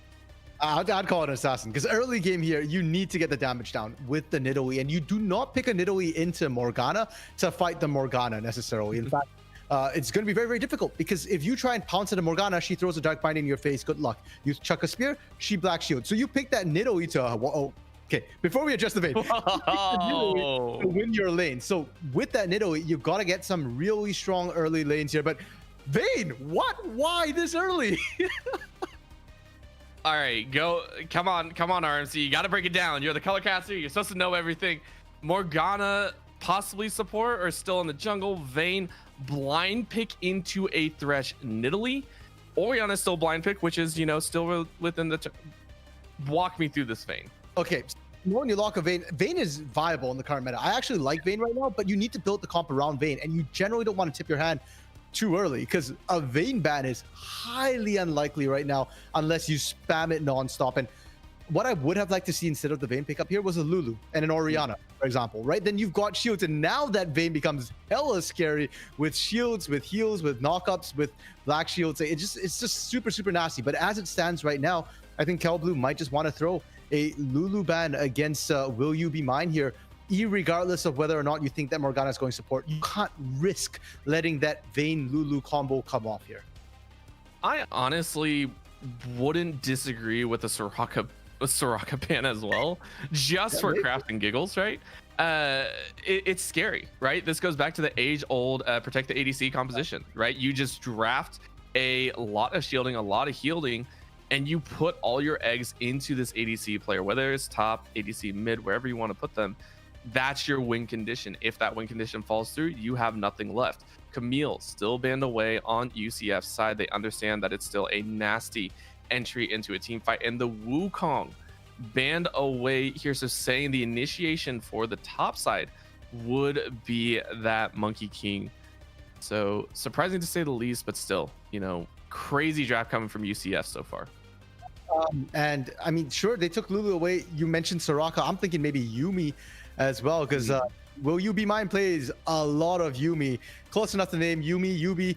The name's kind of there. Maybe should have had it, but it's gotten through now, and it serves the same function as that Soraka, as that Lulu here. You just buff up that Vayne, and Vayne just goes ahead. Now, in terms of the last pick for UCF, the fact that we're seeing the Volibear ban, the Camille ban, makes me wonder if they're again looking for some sort of tank in the top lane. I think that's viable with the Vayne. You just need, basically, I think you just need initiate and disruption. I don't care whether it's tanky or not from your top lane, but that's all you need here. And then, like support, we've already said, just pick something that's gonna help that Vayne pull that go button. Oh, we have a Yone coming in here. Counter pick to the Orianna. I'm not sure exactly how you want to place it. However, Yone known as a terrifying hypercarry if you let him get out of control. So Cal Blue go ahead and say we're putting a few bits of pressure towards that mid lane Orianna. Yep, and also a good counter to that Vayne as well. In a way, if Yone can get on top of Vayne, he can just absolutely cut through. Okay, UCF have dropped their engage out of the support position. Honestly, I don't hate it here. Yes, we were very focused on sort of all that buff onto the Vayne, but picking a tank, picking your initiates, fine as well. You already have the black shield as well as the Orianna command protect to give you an additional shield, so you don't need to overkill. It's always nice, but it's not necessary here. And now with the Gangplank as well, they've got that cross map play ability to protect that Vayne, who can be a little weak in the early to mid game here. So a much better draft, I feel like, coming out from UCF. And for Cal Blue, I would have liked to see some on-demand CC to pair up with your Nidalee, because that's ideally what you want to see is, you know, something like a Renekton top. It's 80 damage with an on-demand stun. And it helps a lot against Vayne as well, because Vayne is so slippery against targeted spells that if you don't have a point and click, it can be sometimes difficult in the chaos of the fight to actually nail down that slippery ADC. Well, I mean, if there's one way to do it, you bring out the Silas and just steal the Shoal Shackles, the, you know, Orianna Shockwave, or even the Solar Flare. I'm not sure if it will go top lane or mid, as both Yone and Silas could probably take on a GP, in all honesty. But this is a drastically different composition coming out of Cal Blue than game number one. Oh, definitely here. And I think this draft, at least in the latter phase, has been much more reactionary. The first couple of picks, great and well. Nidalee Varus, that tells me they wanted to go poke. And that was the Varus pick was kind of what I was looking at. If they let through that Tristana to try and win that lane here, you just stay really, really far away and throw the poke down. It is something that Mew Blaster has played a couple of times, which honestly, I like to see different champions come in. So seeing a Varus is nice. Now, the problem though is once you see that Vayne come through, that Nidalee Varus doesn't look quite as good, because it's going to be difficult to land that poke. And you know the other team's going to want to engage. Nidalee and Varus aren't the best at dealing with engage. You do have the Varus ultimate to stop an engage, but it's only going to stop one target dead in its track, and everybody else can theoretically just run around it if they're fast enough. But the Yone Silas, that to me was just kind of like, okay, forget the poke plan we had. It's not about the poke anymore. We need something to kill that Vayne. And both Yone and Silas can do that. I would prefer to see the Silas top and the Yone mid, just because I think having that Silas matchup against Gangplank will help you match that global pressure. If a cannon barrage comes down, you match it immediately. Whereas you put that Silas mid against the Orianna, and sure, great, Shockwave does damage, but it just doesn't have quite the same macro impact that you'd hope to see. Yeah, and especially because you can only really do it on yourself. It's going to be a sombrero one way or another. So with their composition, you talked about a little bit reaction on it. Let's flip over to UCF. Their composition kind of came out of nowhere, I feel like, right? We were talking about giving that Vayne a little bit more buffing, and instead you go all in face tank. So it theoretically still has the same conditions as in game number 1, where you're constantly going forward, right? It's go forward, go forward, go forward, and you can't really go back. With a Morgana thrown in there, with the Gangplank, those are the two kind of big chip pieces that have been kind of tossed around and changed up. How do you feel that's going to work for them this time? Honestly, I like their composition as a standalone and specifically in counter to Cal Blue as well. Because you've got that Morgana, the Black Shield, some of that chip damage, some of that poke from Cal Blue can be negated. You see a spear that's about to land, you throw that Black Shield, you negate some of that poke. And then with that hard engage they have, Leona Gangplank is awesome because you land the Solar Flare. Even if you don't get the stun, you get the slow. And then you pair that with the Cannon Barrage. Cal Blue cannot actually run away from you in a lane. They're forced to let you engage into them. And that's exactly what the Vayne wants to do. Vayne gets so up close and personal that she can act as a ball delivery system as well for Orianna. Just throw the Command Protect, use the Shockwave, at a different timing. You don't have to use it right away here. Lock everybody in, and you line it right up for the Morgana. So just really solid pick. The counter to a Pocom, engage. UCF drafted exactly that. All right, well, there you go. Those are some of our thoughts, as of course it is UCF battling for their series lives here. Game number 1 went heavily in favor of Cal Blue, so they changed it up a little bit, and in turn Cal Blue swap up a few of their own. With that, we will go to a very short break to ensure a quality stream for you. So please do not go anywhere. Don't touch that browser, as we will be right back with the continuation of the Upsurge minor league coverage.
And we are back to all of you lovely viewers, old and new, those that have started out watching game number one and those that have just joined us. Thank you so much for tuning into the Upsurge Minor League stream. And I mean, already into game number two. Game number one felt like you're ever stand. Oh, that was. All right, that just silenced everyone watching that. That shouldn't have landed, but it did. Oh my goodness. Yo, Goshen cut Henderson break. My goodness, right off the bat, we're getting a little bit of action here. And we were talking off air, Orbital, about how Cal Blue needs to win this. And you pointed out, and I fully agree with you, that Cal Blue's got all winning lanes. So if they just win their lanes hard enough, they win lane, win game. And if Goshen is anything to go by already here, UCF is in for a rough time here. They're going to be raining spears, raining blades, just laning is going to be rough. Yeah, I mean, that's also un December, just kind of like probably window shopping, you know, maybe alt tabbed, watching a YouTube video or something, and then like, oh, my screen flashed red. I wonder what that, let me walk back. It's, oh, wait, I took another one to the face, and you're just like, come on. But very well done by Koshin, right? Last time, I do want to say Kinjar actually got the better of the jungle trading, right? It was very well done on the I believe it was the Lilia. This time around, landing the spears and having to be aggressive on Undecember and DHC level 1 trading to less than 200 HP. And it's at these times where your Yone is kind of going, I should have taken Ignite here, because I think if they had Ignite, that was a kill. Yeah. Just constant brawling. ADCs fighting, supports fighting, UB. Oh geez, this is gonna be a little bit painful, as Mew Blaster actually ran the Hail of Blades, which I do like. If you know you're gonna be trading back and forth pretty heavily, allows you to stack that passive up very quickly. But I also said it earlier, game number one, for such like late game compositions, they were dueling at such early stages, they now have full solo QS team compositions and they're dueling at level 1 and 2. This is ridiculous. And right now you can see that, as expected, Cal Blue's winning out in all the lanes. They're shoving, and this is very good for Koshin as well, because Morgana just clears so quickly here. Oh my lord. Okay, the pots are enough. Your Temper lives for now, but you need to go back to base. You stay there, Fox will dive you. And I was gonna talk about the fact that Kinjar actually can't invade safely right now. If you invade, the lanes collapse on you. And so you've got a Morgana who clears really well. The best you can hope for right now is you go for a gank. I'm not even sure you can secure the scuttle here. I'm not sure you can either. We do see the Morgana sitting on the bottom side. That is going to be a bot lane scuttle taken by Koshin, which should be pretty simple, I think. You see him waning off on the side. Actually opted to not go for the risk scuttle just yet. No, actually was. Sorry, I was taking a look, watching the minimap, trying to see what Koshin was doing. It looks like we'll secure that bottom lane risk scuttle. Also saw Kinjar walking across that line of scrimmage pretty much, and Trigger Jumper still losing out on these top lane trades. I'd just like to see Koshin at that point, instead of going for the Gromp, just rotate for the other scuttle. You know you've got the advantage. Look at DHC right there. You can just go up unpunished, and Millennium Fox is rotating from top side as well. Kinjar can't take that. If Koshin is there, maybe they even go for a potential kill, just bait it out a little bit more. And Morgana, very immobile champion. If you're out in the river, you probably did. Oh, that's gonna be a Zenith Blade in and a cleanse to boot. No flay lands though, so Mew Blaster is gonna lay down the pain with the piercing arrow. Drek gonna be sitting on a prayer here, 150 health with a little bit of healing coming from those stacks. And for Drek right now, the goal is not necessarily to win the lane, it's to just try and farm up the best you can. But against the Varus, it's so difficult. Oh, okay. Mew Blaster giving a bit of a freebie there. But yeah, it's normally so difficult because the range advantage is massive. So Drek's almost forced to just fight to try and hope Mew Blaster misses CS as well and doesn't just focus on poking, has to try and survive a little bit. But it's hard, it's rough, and the trades are not working out in Drek's favor right now. Definitely not. A little bit of an E coming out of me Blaster, and I do want to make note as we do have another Infernal Dragon for the start of the stacking. DHC was able to walk back to lane fairly quickly. Didn't have to worry about burning his teleport, so that will be up. But now we see the first gank coming out from Kinjar once again. This Morgana happy to trade it off, and it looks like Iluro is going to fall. Binding goes just a little bit wide by a good dodge from you Blaster. Thresh goes down for first blood, gifted over to Drek. And unfortunately, Black Shield doesn't do anything against piercing arrows. So if Mew Blaster had, decided to get one more auto down, Drek would have died there. Still, first blood is first blood, and it does go over to Drek. That is the perfect person. That's exactly who you want to get it on here, because it helps to negate a lot of that CS loss that we're expecting to see come through. Yep, and that also gives the opportunity for this Drek to, pick up some of those itemizations early, right? We want to see the Vayne come off. This was a second round pick, blind pick, mind you, into what we don't know is coming, right? Like the Silas and the Yone both came afterwards. The Varus came afterwards. So this is very much a prideful pick for Drek to grab here in the early stages. We do see level 6s being hit as DHC looks to be fairly strong. Shockwave used to lay down a bit of extra damage. December steps up and is able to trade back auto attacks, so Orianna winning out on that trade, but unfortunately can't stall out this Infernal Drake. Yeah, really winning, son, Orbital. I mean, Dude Steel is still there, right? So you traded your big team fight ultimate for just a bit of poke, and DHC with the Vam Scepter is already just healing up, attacking the dragon, is more than happy to take that trade. December is not only out of the ultimate, out of mana as well here, didn't really get the shove on and doesn't really accomplish too much, just really a bit of poke. I am looking at Cal Blue though. You didn't outright dominate most of your lanes. I say most because topside has been absolutely nasty, but you do need to make things happen in the mid game. You do not want to let the side of UCF skill up. Not at all. That is a terrifying prospect in Kinjar. So far has at least kept even, which I think is really good. Again, Koshin picking this Nidalee, I feel like you're supposed to be aggressing on the Kinjar. You're supposed to be invading consistently, trying to poke out the Morgana, who, honestly speaking, in the first rotation of your jungle, feels like you fall behind in health, right? Like that's just kind of how it happens. You're a little bit susceptible to gank, so big question marks going through. Binding is going to land once again into a stun. Well played with that condemn, and that's going to force the flash out. Flash in, those Koshin, but the Fate Sealed is going to catch a few members on the back end. The Yone trying his best to flash over the wall. Flashes into 4, gonna get the cleanse off and still gonna lose his life. December will pick up 1 in the trade, so a 2-for-1 going into the pockets of UCF. I don't know what Cal Blue were thinking. They were just late to the party, it felt like, and rather than saying what Cal Blue was thinking, I'm giving props to UCF here. The fact that they were the ones to rotate first there, playing very, very aggressively, not afraid to die as need be. They do manage to pick up the kills, but look at the gold difference. It's barely any difference. The kills are just barely making up for the CS differentials we're seeing in the top and mid lane here. And Fox really wants to kill Trigger. He's come close, I think, twice so far, and he's just waiting for an opportunity now. Kinjar coming up, trying to relieve some of the pressure, because I mean, a Gangplank that is down about 25 CS is not a Gangplank you want to have on your team. DHC ready to go toe to toe once again, throws out the chains, doesn't get hit. 2 members go over as Millennium Fox realizes he is trapped. He is going to try and trade 1-for-1, but UCF with the heavy rotate are able to net themselves a 4-1 lead in kills. I'm scared for Drek because they saw UB topside. Drek is now potentially vulnerable with all these ults here. Oh, here we go. Yep, that's going to be straight into Chain of Corruption, and they just pop it down. Iluro will pay, but it's an execute. She didn't get attacked. Okay, I mean, Iluro didn't need to go quite that ham there. Did end up dying for it, but kills a kill. Now Trigger Jumper doesn't see the TP.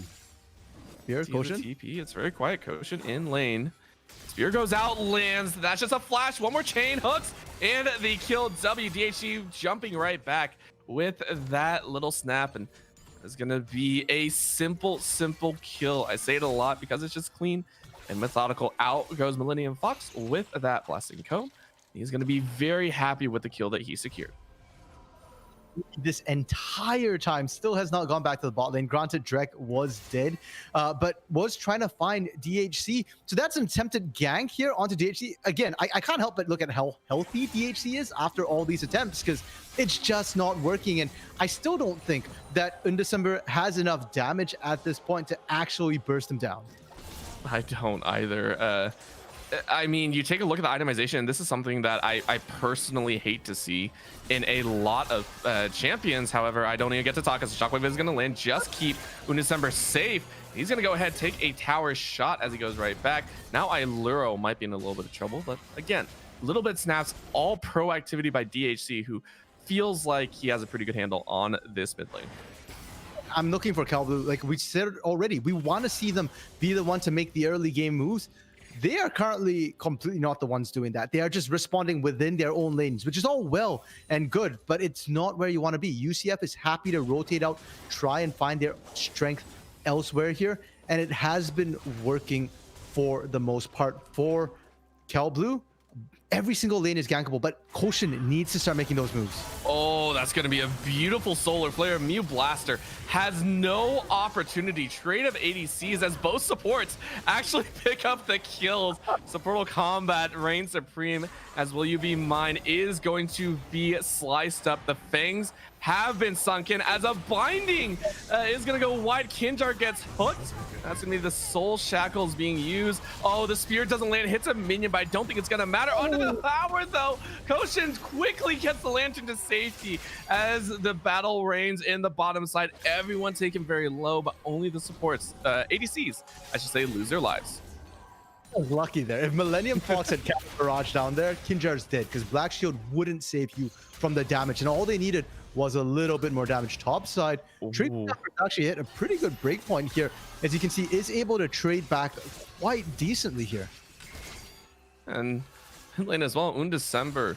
I have to give props, right, to Undecember. Staying alive is one of the hardest things with a constantly aggressing DHC, especially a Yone that actually gets backup from his team, right? This is 1-0-1, still staying within about 20 CS. I would give massive props to the Orianna thus far. For sure. Oh, UB. Oh, that's going to be... Oh, the spear just barely misses. DHC is ready to join in with this fight. Is going to use the ultimate to get right into the middle of 3, but the Solar Flare stalls it out. A little bit of a hook and a shockwave. These Koshin has to heal himself up. One more auto attack is going to land. Undecember grabs the second. So very nice chain of corruption lands. Undecember now going to flash away. DHC trying to finish up. I can't. Drek, this Vayne is going to work. And the Morgana binding to finish it. Oh, the fight is immaculate, if not thrilling. 3-1 with a death in the top side as Trigger Jumper sacrifices his life. Dragon will be handed over to UCS as this game has turned into a bloody mess. Fine early pick. Vayne is starting to come online here, Orbro. CalBlue has squandered a lot of their early leads here. DHC had his ankles broken by UB, and add salt to injury, Koshin goes diving in. Who was it that shafted Koshin? UB again. Shield of Daybreak to your face. You're now sitting in the middle of everyone, and you're dead. This bot lane coming through for UCF is like day and night from game 1. Yeah, well, that was actually a spear landed onto Kinjar, who is now going to try and get away. Lands a binding once again, but the follow-up is here. Iluro can't land the hook. So all of these projectiles just missing a little bit, but we see the threat advantages. We also see the threat from the side of UCF.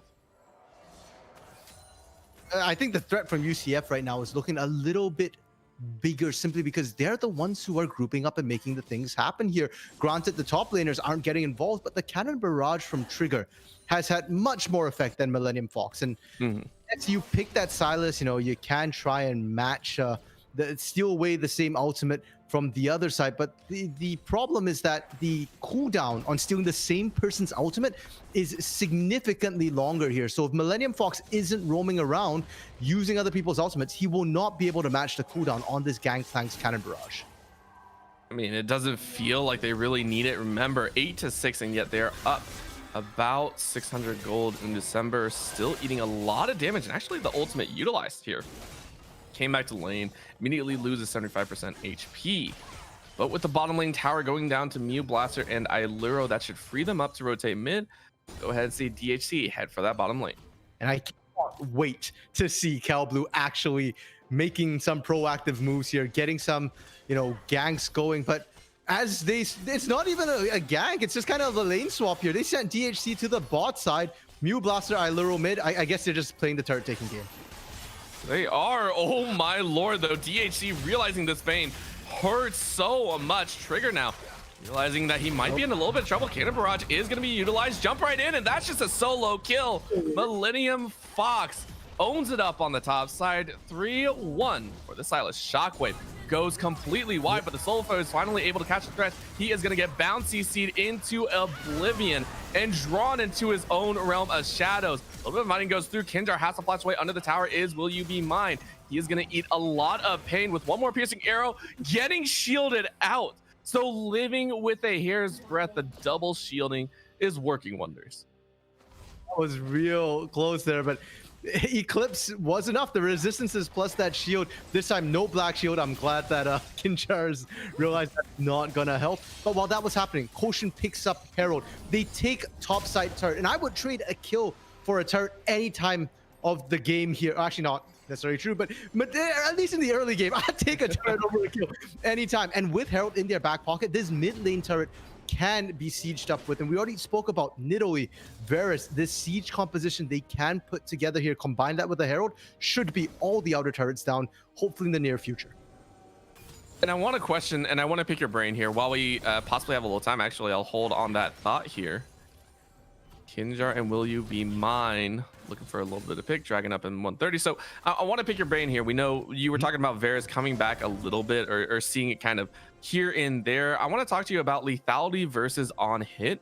How do you feel about lethality right now? Because we do see the Dust Blade coming into the pocket from Mew Blaster. In fact, actually, I think the bulk of the Varuses I've been seeing here in organized play have been that lethality Varus. It's really, really strong against squishy compositions. And we touched on this earlier in the draft, that there's no real tank for the side of UCF. You've got only the Leona, the support tank. So lethality Varus does so much against this team if you don't build any armor here. Whereas the on-hit Varus, like you were mentioning, Orbital, that's more for tanks. Because of the percent health damage, because of the way you can shut down tanks, Varus is really solid actually against the top lane tanks that we tend to see be more meta at higher levels of play here. So having that flexibility is why I think we're starting to see Varus come back in. And I like the pick. It does well into a lot of these bot laners we're seeing right now. The Tristana, the Kai'Sa, the Poke, and you have is solid. Yeah, just Koshin getting caught out. Trying to pick and find. The Nidalee will lose her life prior to a dragon. 20 seconds left on that spawn. So UCF finally finding those proactive moves work. I mean, in December, I think just threw that out, just wanting to see what they could find. I mean, it worked. They found Koshin right there. And I'm a little disappointed in how the early game has gone for Koshin. Nidalee is an early game champion, and 1, 3, and 2, that's not the impact you hope to have. The objective control has also been a little hit or miss right now from Koshin. It feels like a lot of it's just coming off UCF not really prioritizing it, not getting the vision down here. And now that we've kind of hit the mid game, Koshin's strength lies mostly, I think, at this point in sieging and getting that poke down. A lot of it in that poke, a lot of it in the catch, and just constant dueling, and a huge point that we have not seen, right? You pointed out earlier, Millennium Fox really hasn't left that top lane, even with the tower down, has kind of stuck up there, continuously picked up a farm lead at 71 CS above right now. And just taking a look at the gold disparity, you're seeing a 1.6 or 2.6k lead. So if he enters fights, this could be a huge change up, especially on Drek. The only problem for the side of Cal Blue is that they don't necessarily want to group up. They don't feel confident in their team fighting here. So what they're trying to do, or at least what it looks like to me right now, is you go 1-3-1 and you're trying to pull apart UCF so that they don't get to group up and leverage their strengths. Because Kinjar on their own, not super powerful. Yubi, well, that's a support, shouldn't be on their own. And Trigger Jumper is so far behind right now that if you keep them in isolation, they're not that strong. The problem is, though, that Koshin's not been able to leverage them. When you see them, it's not Koshin finding ganks, it's Kinjar. So they're kind of losing a little bit in terms of their map pressure, and they're also not predicted to win the team fights. A bit of a tough call. Yep, you gotta pick the lesser of two evils here. Koshin's still trying to farm up. Is up a little bit in the CS department. Kinjar, of course, has had a little bit more a success in the lanes. Already has the Leandries working towards that. Zanya's now has 7 stacks on that Dark Seal. So all eyes on this Kinjar so far. Has been running it, and you pointed out in the preview of this series that, you know, really keeping eyes on Kinjar. How does he affect the map? So far done very well, but Undecember this time around has looked much better. I mean, we haven't been able to touch on it. 3-0-3 in a matchup that we had honestly stated that he would probably lose. Which honestly he should have lost here. But now Kinjar with this Morgana. I want to go back to Kinjar a little bit because we're starting to hit that point where Morgana, known for that really strong early game clear, is starting to fall off a little bit. Yes, you still clear the jungle really quickly, but Nidalee is starting to be able to match as well. And your strength is just utility at this point. I think Trigger Jumper should be safe. And I want to see Koshin just throw spears. Like, you're there. But because you don't, Millennium Fox can't dive this, and now Millennium Fox is in danger. Yep, gonna have to use that pseudo cannon barrage as Drek is gonna flash forward, and that's gonna be a trade in. Drek is most likely gonna be able to chase down the Huntress of the jungle here in the open lane. Finding his flash away, but I mean, really, what's it worth? Drek goes ahead, picks up his 5th massive win for UCF, as Drek is now just nigh unstoppable. You've got a Vayne here with Kraken Slayer, no less. You've killed off the enemy jungler. Kel Blue, this is exactly what I'm talking about. You sit back, you let them happen to you, and Vayne is the Huntress. I mean, if she starts rolling, she will run you down. The poke from New Blaster is not going to be enough here. Maybe a throw of ultimates over the wall, but no, the smite comes out and Kinjar is able to help secure it. So Baron at 22 minutes will mean that they should have pushed advantage when the 4th dragon of the game comes up, which would potentially put UCF on sole point. UCF right now, just take full advantage of your Baron here because they are running that Vayne who is rather short range. Turret taking is probably one of the more difficult parts for this composition here. They actually have pretty decent poke with the Morgana, with the Gangplank here to be able to match that Varus Nidalee, but range is an issue. Now you've got Baron buff. This is the best buff at taking turrets here. Dragon, I think, is a secondary consideration. Focus on taking down those turrets here. You can afford to give up the Dragon. Ocean Soul is nice, but it's not the key to winning this game. Not really the key to winning anything, but it is a nice little boost. We go ahead, see 4 members rotating, and honestly, this feels like 5, right? With that Gangplank ready to go with that Cannon Barrager. Maybe just in a few seconds. Piercing Arrow. Trying to find its mark. Bottom lane, though, hard pressed in by DHC. Getting very close to getting that Flame Horizon over his lane opponent. Still, though, 0, 1, and 0 has not been part of any of the 7 kills, and really that's the thing, is waiting to see if this Yone is going to provide any sort of pressure in a team fight. Technically with this Yone, okay, IE picked up right now. This is that huge power spike we see for Yones and Yasuo's, that 2-item power spike. This next fight is going to be the test. If DHC still cannot have an impact on the fight, then I think at this point Kel Blue's just going to slowly get choked out here. TP's coming through, everyone's here. Yeah, everyone's here, but Kinjar, very well done to steal away with that Black Shield. In goes the backline. DHC is going to try, but the shutdown does come through. They survive. They lose the dragon, but snipe one in a scenario where I honestly think they couldn't. Cal Blue come away with a minor victory. Mo and Millennium Fox doesn't have TP, has to go back to base. This defense is a 4v4, not even 4v4. DHC is going down for the bot turret instead. They can't hold this. All right, Cal Blue's snapping back, saying, hey, we still have a little bit of damage. I think that was a spear plus piercing arrow that Drek just ate to the face. So there's still some firepower left in the tank. It's rough. It's hard. We just saw DHC kind of whiff a huge Fate Seal.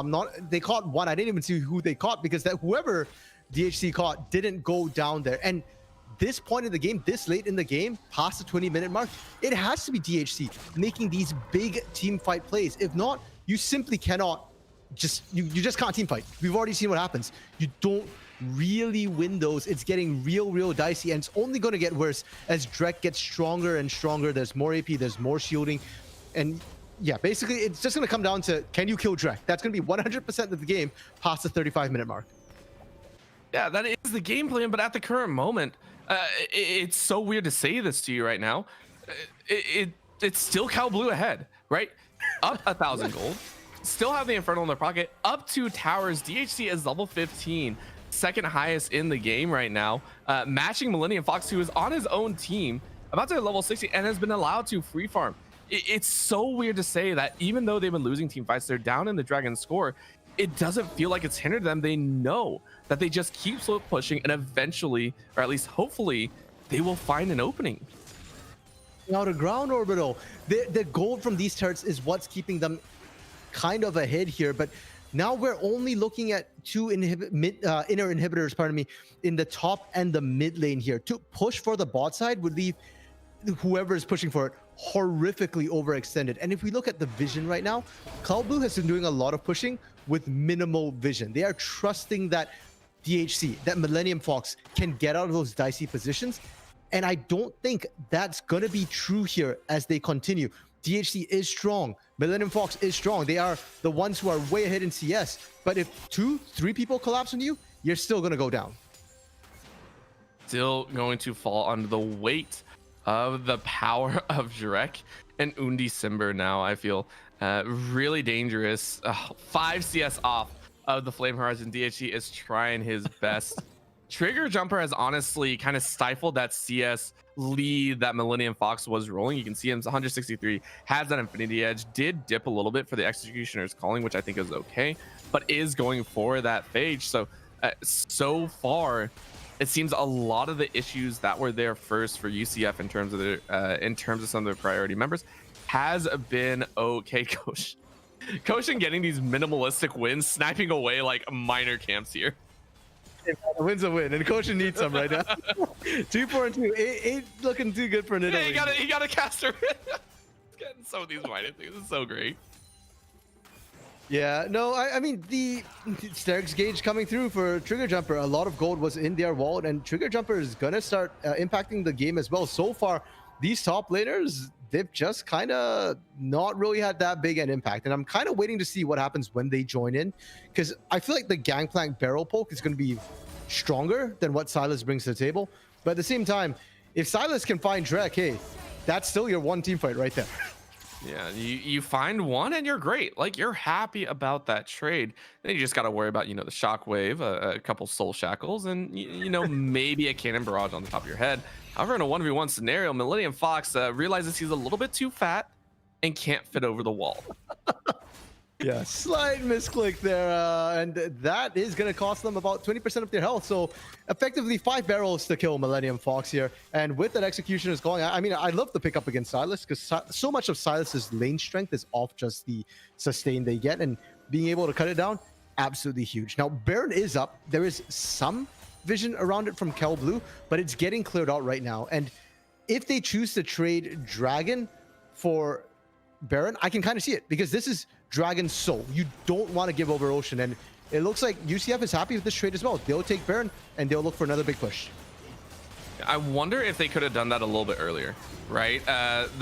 You could obviously see Cal Blue, and this is just me talking off the top of my head, as both of these directors will fall, as well as the bottom lane. Actually, bottom lane inhibitor tower actually fell, so DHC has actually been putting in a lot of work. But I feel like the Baron could have been taken a little bit earlier with how fast they take it. And then add into that, they probably could have rotated over to try and contest for that Ocean Soul. I'm curious if they could have pulled it off. I'd have to relook, but that is something that, UCF, they're starting to lose out, and a lot of the payments that they're making may or may not cost them this late game if they're not careful. Yep. I don't think they had quite enough time to do that. If it's the other way around, they can. Ooh, Millennium Fox flashed in. Oh my gosh, Millennium Fox is trying his best, and he actually stalled out enough time. We see Koshin ready to go, and Millennium Fox is gonna heal. He survived 3 under the tower. The mad lad stayed alive in time for his team to make it. Millennium Fox, absolute bonkers play here. Oh.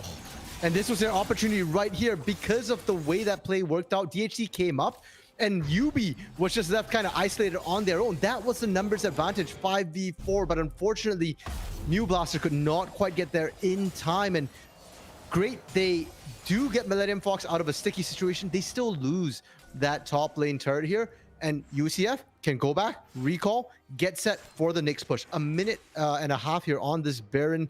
They still got some time here to try and crack one of these inner turrets, but it's a very slow, torturous death right now, Orbital. It is.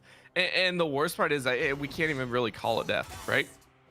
Even though they have the opportunity, the threat of DHC, who has been splitting like a madman. I have no other words to put it. He has zero participation.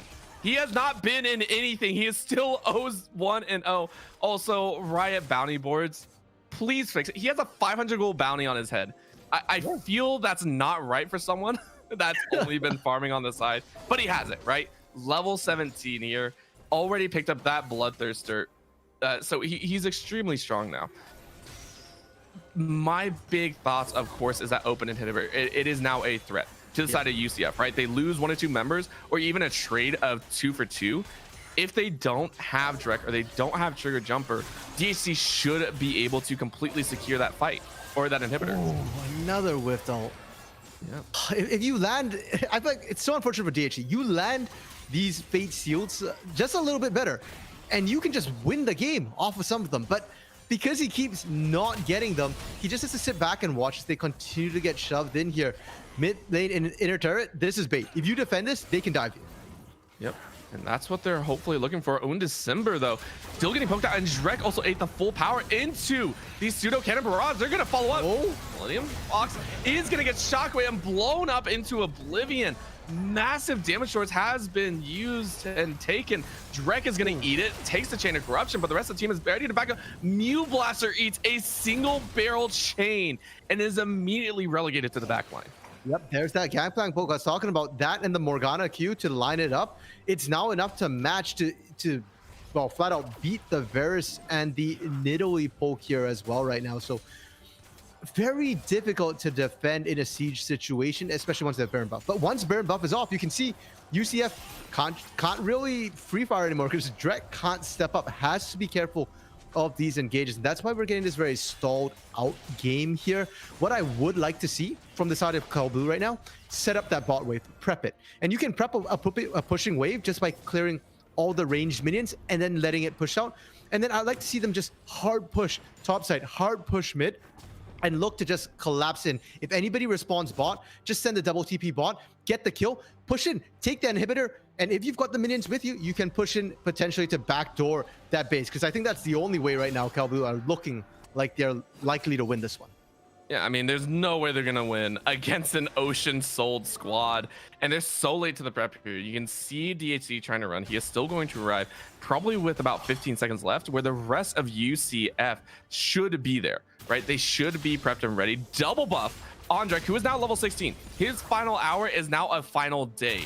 So he is going to be perfectly okay with that. Flash forward into the Soul Shackles, though. Big ultimate used into a doubled up Soul Shackles. So Millennium Fox is trying his best to start these flights. Flash forward in the change crowd to DHC, comes on the back and is able to snap up a little bit of damage. Ilura looking for the hook, and it looks like they baited it out successfully, though. Multiple big time ultimates have been used on the side of Cal Blue, where only the Soul Shackles for UCF have been utilized. Well, Cal Blue's also burned 2 flashes here, and one of them is on Mew Blaster. That is absolutely massive here to not have that immobile carry. Dragon is up. Oh, good poke. And that is Mew Blaster saying, yeah, I still got it. This is going to be an attempted trade. Drek shredding it fairly quick. Another poke. DHC coming over the wall. He's going to miss. Fate Seal is whipped once again. No condemn against the wall, but the Dragon is taken. They got what they came for. Can they get away? Drek will go ahead. Shut down a 0-2-0 DHC. Please listen to that one more time. 500 extra gold over to Drek's pockets as they do grab the Dragon. It is now a 7th Dragon game, as it looks like we will have a full-on push where we might not even get a chance to see that 7th Dragon spawn. No, potentially not here, because they got the inside track. They're finally able to crack the base, and that is huge for UCF. They've been struggling so long trying to find an avenue here. Having supers pushing is going to be great for them. Baron is up. DHC is not. turn and burn right here for UCF. This game, it's felt like it's been UCS for so long, and yet it hasn't, right? Like, they've been up in a lot of these fights. They've been able to find the catches. Drek is fully online with a QSS in his pocket, and yet the first inhibitor tower falls before the top and bot outer towers fall. That's how rough they have had it this entire time to try and crack the base. But now, Orbital, they have that mid, as you mentioned, cracked. They have Baron as well. It's going to be so much easier taking these subsequent turrets. These inner turrets are indefensible here. Yes, they are very healthy, but they just simply don't do enough damage. And we've already seen what UCF can do in a team fight. DHC? Oh, DHC actually, and he misses another. I think he's 0 for 5 or how many ever he's thrown. And he will now fall for a third time. This game has not been nice to him thus far. Still had a slash available. Everyone rotated up, and once again, it is a 4-on-5 here on the top side of the map. You're getting a teleport into the mid lane as well from Trigger Jumper. I really don't think you needed to push that mid lane anymore. You've got supers. I would have preferred to see it bot side or just go top and brute force this, because GP is their poke. Without the GP here, sieging is very, very difficult. Drek, you know, I mean, you can't always siege, but you can at least frontline. He is tanking up a storm here by pressing up. Does have the GA available. Solar Flare only gets a slow, but the tower damage is enough. Chain goes out, and in goes the golden Morgana. Flashes away from a possible piecing arrow and a possible spear. DHC is up and another 5 seconds down. They do catch Drek. That is going to be the GA pop in his Solar Flare, but the Solar Flare does land early. This might be the fight that they are looking for. A lot of good damage, but You'll Be Mine is able to stall it out. Here we go. Another piercing arrow drops in December down very, very low. DHC teleports into the backside. He's going to try his best to try and cut them off. So this is do or die here. Over the wall, DHC goes, might be able to catch December. Trigger Jumper ready to help his teammate, and December just throws the ball right in his face. That is again a 3-on-5, but health bars are extremely low. The base is completely in shambles, so it seems that UCF are possibly calling it off. No, teleport used. They're just going to end it here, because why the freak not? They are winning this game. They are pushing it to a game number 3, and UCF strike back here in this thrilling UML series. Well, bro, I said I wanted to see UCF bring something else to the table, fix their draft problems. They certainly did that. It wasn't a perfect draft. I do feel like almost any other ADC but Vayne would have been able to do the same thing and help them take turrets a bit better. But the rest of the draft, I think, was solid. Now we've got big questions about Cal Blue here, because I feel like the entire game for Cal Blue can be summed up in one word: almost.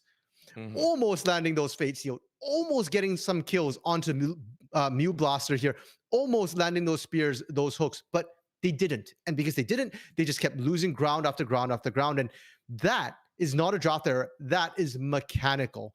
And that's something they've got to fix going to game 3.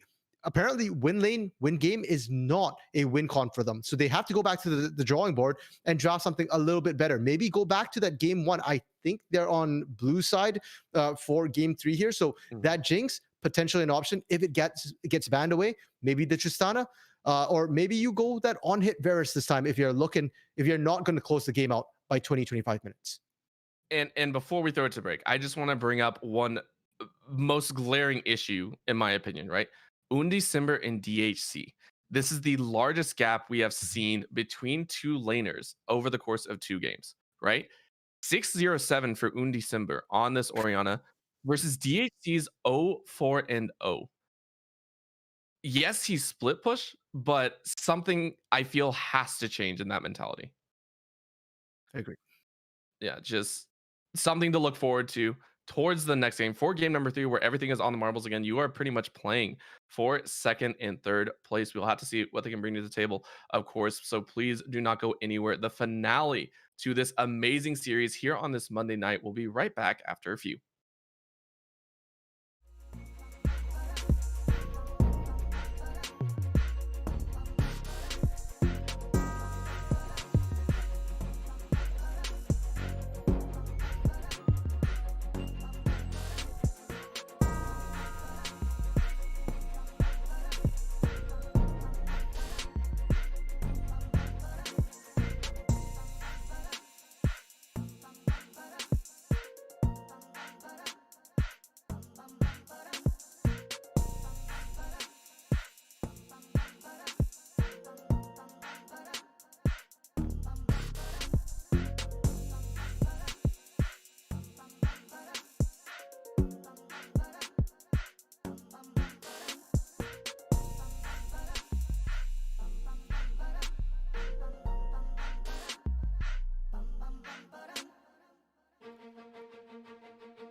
And welcome back to viewers old and new, of course. Thank you so much for tuning in. We are here with game number 3, or at least the champion select of this thrilling series. Cal Blue and Esports at UCF has so far thrown haymakers left and right. And that last game was about as bloody as it can get. RMC, I think we're in for a thrilling game number 3.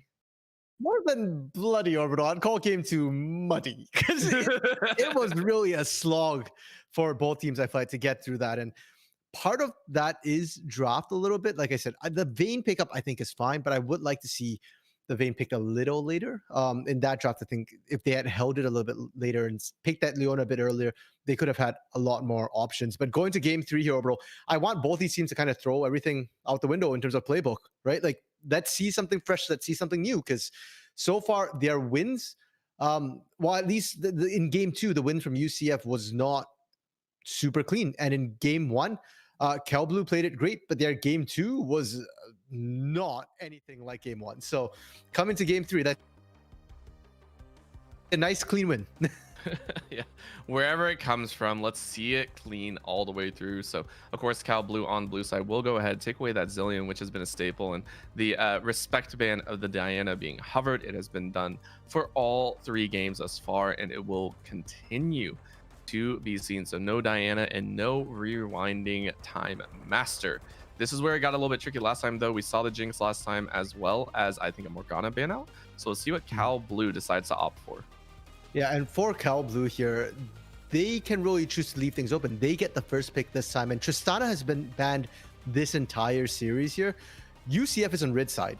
Oh, Cal Blue is banning the Jinx. I did not expect that, because UCF hasn't even played the Jinx. What? I guess they're just scared that Drek's going to get their hands on it, and they're okay with the Vayne instead of the Jinx. And I mean, the Vayne did massive work. We cannot discredit that. Drek popped off in that game, taking a lot of the fights to town, being able to output a lot of damage. This time around, UCF finally ban away Iluro. Iluro has so far played Thresh twice, so she will have to go ahead and find a new support to play. Yeah, in game 1, that Thresh was on point. Those death sentences, as you said, were just constantly landing. Game 2, not so much. I think more of my brother's minions died to those death sentences than actual champions there. So honestly, I don't think it's the worst thing to have happen here. Seraphine right now still open. Tristana still open as well for UCF. And maybe UCF want to just leave it all open right now. You pick one, we'll pick the Morgana, we'll pick the Seraphine, we'll pick the Tristana. We'll pick everything that you leave open instead. Well, it's actually going to be the jungles left off the ban board. Morgana and Hecarim both available. Orianna banned away by Cal Blue side, so Undecember will have to find a different champion. Morgana is picked up on Cal Blue side. This might leave the Seraphine. There it is, being hovered, and it should be locked in fairly quickly.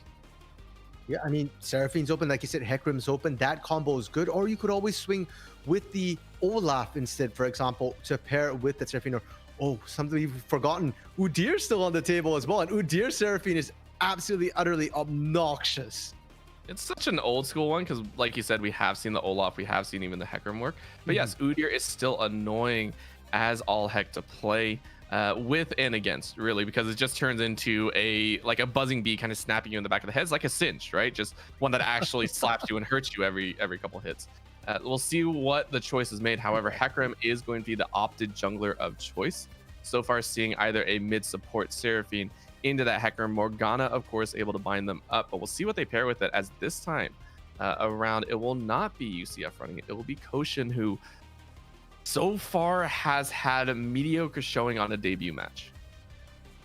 Yeah, I think that's a fair assessment right now of Koshin. Even in the game 1, it wasn't necessarily that Koshin really overperforming. Yes, the Mundo was definitely an annoyance, I'll give it that, but not game breaking. Xayah being locked in here, I like that pick. That's a strong team fighting pick, and so far both teams have succeeded more when they've drafted a bit more for the mid to late game here, and Xayah is definitely mid to late, so I like that pickup.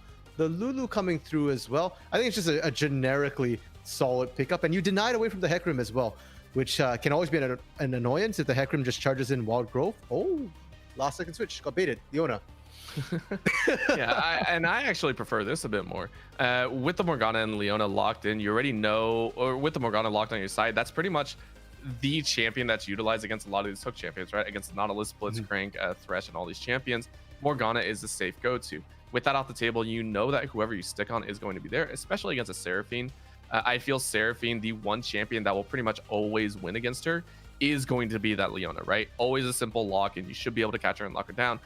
However, UCF drawing up that battle plan to counteract and defend themselves against this Lulu with that Wild Growth Lily locked in, and UCF subsequently ban away the Silas's, banned away in game 1, let through in game 2, and we saw how well Cal Blue played around that with Millennium Fox on the top side. So UCS say no more Silas. Yeah, I mean, the size was definitely a huge problem in lane. In the team fights, I don't know how much impact Millennium Fox really had, but overall, I want to look back at the Seraphine pick now, because now that we see the Lulu locked in, I'm a little bit concerned. I don't think you should be putting Drek on the Seraphine. Drek has been the hard carry here for the side of UCF, and Seraphine is going to struggle to have the same impact as an actual ADC here. So that means it's probably going over the way of December here, which is also a problem now, because Cal Blue can look to just pick a champion to punish that Seraphine in the mid lane very, very easily. Scary thought. Shen and Camille still banned away, so drawing back into the game 1 bans. Camille, of course, being banned away all 3 now. UCF now have to pick up their top as well as a possible mid ADC. See what they opt into. So far, it's always been the top lane that red side has given that opportunity to counter pick. See if that trend continues, and it will. So Seraphine going over to the mid. Kaisa once again coming out. It faltered a little bit in game number 1, but here against Zaya might have a little bit better time in trading. And if you recall back overall earlier this year, you know, when season 11 first started out, Kaisa was like the priority ADC. What was the counter to Kaisa? Zaya. So the fact that Cal Blue's picked it and UCF is still picking that Kaisa here, I almost feel like they've forced themselves into a corner without that Tristana, without that Jinx, without that Vayne available. They've defaulted back on this. Well, that's one way to punish a Seraphine. I'm down for this. Press R. All the healing doesn't matter if I pop you immediately here. And more importantly, it does great into Kaisa as well. Press R, near zero counterplay coming through. Love that mid lane pickup. Oh, man. I'm going to be asking a lot of questions. Mostly because Veigar is my go-to. I love the champion so much. There's been a lot of variations, of course, of seeing this Yordle enter the Rift, but it's only recently risen in popularity with the standard like assassins kind of fading out of a traditional meta, right? You go back to the sorcerers. What's the best way to kind of counter it? Veigar has always been one. When you don't have a jump away, and in a situation like this, it's 9 perfect. Well, I would say well done by Cal Blue. They also opt for the Wukong in the top side, which we also were hoping to see. It's been banned away a few times, and this time we see it facing up against that Gangplank, which was left open once again. So again, heavy team fight from Cal Blue, plus very nice pinch and catch potential versus UCF, who are looking to take them on just straight forward. Okay, let's start with the draft for Cal Blue, because I liked it a lot here, and now with the Wukong last pick as well, this is massive team fight strength for them. And with the Leona Zaya bot lane, that's a solid bot lane. You can look to gank that. If we look at, you know, the Veigar mid lane into the Seraphine, Seraphine's not one to really punish Veigar too much. If you do step up and Morgana catches you, you're done, you're dead, you're dusted. Top side as well, Wukong can do the same thing Silas did to that Gangplank. So I feel like Cal Blue's drafted themselves winning lanes. And on top of that, they've drafted themselves some incredible hard engage into UCF here. The Solar Flare comes down, Wukong Cyclone comes down, you put that baby cage, and whoever is in there is going to be guaranteed dead in that cage. I'm expecting the QSS tax to come out immediately, right? Usually that's reserved for the likes of Skarner only or the Malzahar, right? This is a QSS game. 100%. Yeah. You're looking if it, okay, theoretically speaking, of course, you take a look at the 3 champions that can land primary CC. Leona herself can already layer out, I want to say, close to about 3 seconds of hard CC. Veigar at max rank on Cage can drop another 2.5, and Morgana is 3 as well, right? 9 seconds should be plenty to destroy and decimate someone's health bar if it all goes well. If I don't see QSS's either second item buys or third item purchase, or even in the middle of, I hate to say it, if you're down that far, in the middle of your first item build, I would be severely disappointed on UCF's side. Yeah, I think like this is definitely one of those games you run cleanse over heal. Mikhail's Crucible coming out, potentially even from 2 members. Maybe Undecember wants to pick that up as well, because frankly, you get hit by CC, you're done, you're dusted. Now, UCF's composition has their own strengths as well, though I would argue that they're kind of weaknesses into this particular composition. But the Hecarim Seraphine combo, we talked about it, that's all with the Lulu as well. That's a lot of potential disruption here that can come through. Kai'Sa also very, very strong assassin backline pick, and there isn't really a true tank on the side of Cal Blue. You've got Leona, but again, support tanks are much, much squishier, so a Kai'Sa could absolutely shred them down. I kind of don't like the GP pick a little bit, because with a Kai'Sa, you want to go in. Whereas Gangplank doesn't. Gangplank wants to sit back here. And so now you've got Kai'Sa going in with the Hecarim, and that's about it. No real follow-up here. You've got a lot of support to back you up, but we've already talked about the fact that there's so much burst coming out of Cal Blue. I don't think the shields, the heals are going to be quite sufficient here. And I'm not just looking at Vygar. Xayah is also very bursty. So is Wukong. And Morgana bindings, we always talk about the fact that you get hit by that, you're just CC'd for eternity there. But there is a hefty burst of chunk on that Morgana. We don't see it on support, but in the jungle, with the gold you get, it's a burst champion. Yeah, you're running Leandre into Zanya's pretty much 24/7, right? That is the standard build coming out. Excuse me. And if they find you, right, it's pretty much there. Now taking a look at this Wukong top, we were questioning it before, and I kind of want to call attention to it because this is the main one that we kind of have to watch for, right? Millennium Fox and Trigger Jumper has so far provided us a lot of entertainment. That's the best way I can put it, right? Starting on Ornn and Sion, they dueled it out for 30 seconds, literally went to 100 HP each until the Sion won. In game number 2, we saw Millennium Fox get a much higher lead on Trigger Jumper until the mid to late game came around. This time around, Trigger Jumper, I feel, should have a little bit better handle on this Gangplank pick. However, into the Wukong, do you feel like these two champions will provide a significant chunk to the team, or are we just going to see standard dueling once again? What do you think is going to come of this top lane? Well, I definitely want to see Millennium Fox on this Wukong rotate to join the team, because that Cyclone is just part of that huge combo, that wombo combo. I mean, granted, Cal Blue might be able to win without it, but it helps to have it as a backup in case. Whereas for Trigger Jumper here on the Gangplank, I don't think he's going to get that good a lane, and I don't think he's going to be able to do that much on his team. Our producer, Andy, or Domcast right now is screaming that GP is going to be low-key useless until like 30 minutes. So in other words, our producer's opinion is that the Gangplank is not going to be able to contribute much into the team fights. Granted, game 2 ran very long, so if that happens again, then yes, Trigger Jumper can join in. But unless we get that long extended game, which I'm not expecting to see with the amount of hard engagement we're seeing out of Cal Blue, I don't think Trigger Jumper really gets to play League of Legends today.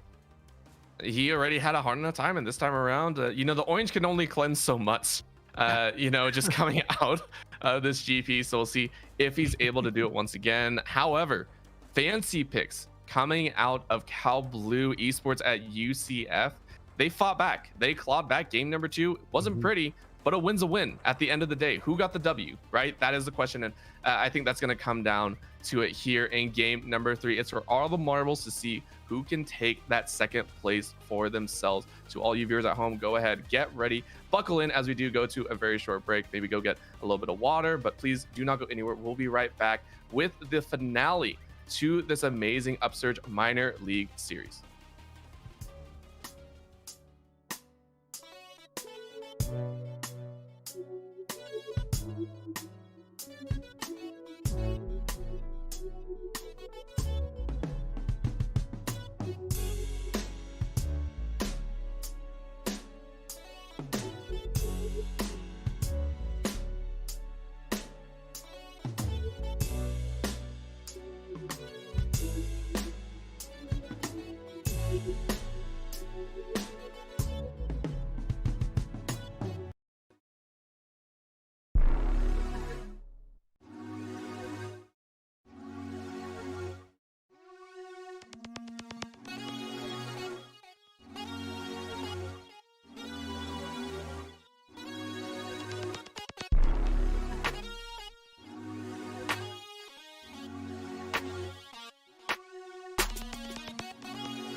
And we are back. The finale has been set. The stage is prepped. All of the acts have led here. Game number 3 with the champions of choice, UCF and Cal Blue. This will be it. With, honestly, my eyes are kind of on this mid lane after the shellacking Undecember had put on DHC. You know what, Orbital? I'm very glad actually for this Veigar pick, because you can't miss the R this time for DHC. That's so mean, but it's so true. The fates sealed in game number 2 were so rough. I will say I remember the time where pretty much everything on Veigar was all point and click, which was the best time in the world. Farming was also easy, if you will, back in season 3. But yes, no misses on the primordial burst. Okay, and I know that sounded kind of brutal. It was kind of brutal, but to be fair, like I said, I do believe It's in true. DHC I as a don't. player. Yeah, And I have to agree. And I think like it actually is a huge deal, because I think if DHC had managed to land 1 R, things changed very differently here. And this time, the R is just as impactful, just single target. Some cheese in the bot side might backfire a little bit. Oh, Ilura actually started E not with the Q stun, so the Zenith Blade was actually used first. Still, though, a Lulu and a Kaisa attempting a bush cheese on a Leona and a Zaya shows quite a bit of disrespect. Yeah, that's what I was like thinking, that might kind of backfire, and they're still playing so aggressively here. I like it because it's level 1, and as you mentioned, no Shield of Daybreak available for Iluro here does mean that she is going to take a lot of abuse. But the moment they hit level 2, things change here. Yeah, and I mean, all eyes pretty much on Koshin, right? This is, in my opinion, a well put up lane in terms of Cal Blue if the Morgana can actually make a run at ganking, right? Like, this would be the perfect setup. Lulu and the Kaisa push up too far. Like, this would be optimal almost.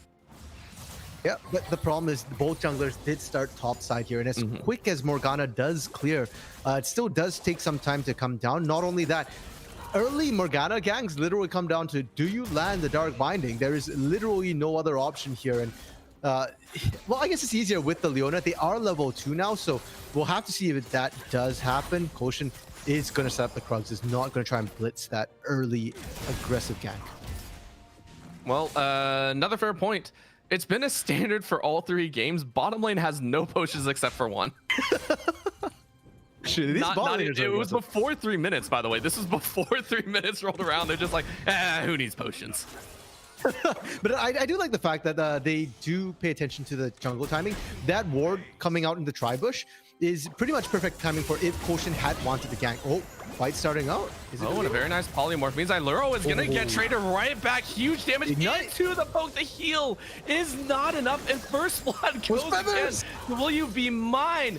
Feathers cutting through. They are sharp as steel. Direct gonna go ahead and get flash on a Kinjar, ready to go with that charge after his bottom lane dies. That is still devastatingly 2 kills on Mew Blaster over 1 for Kinjar and Will You Be Mine.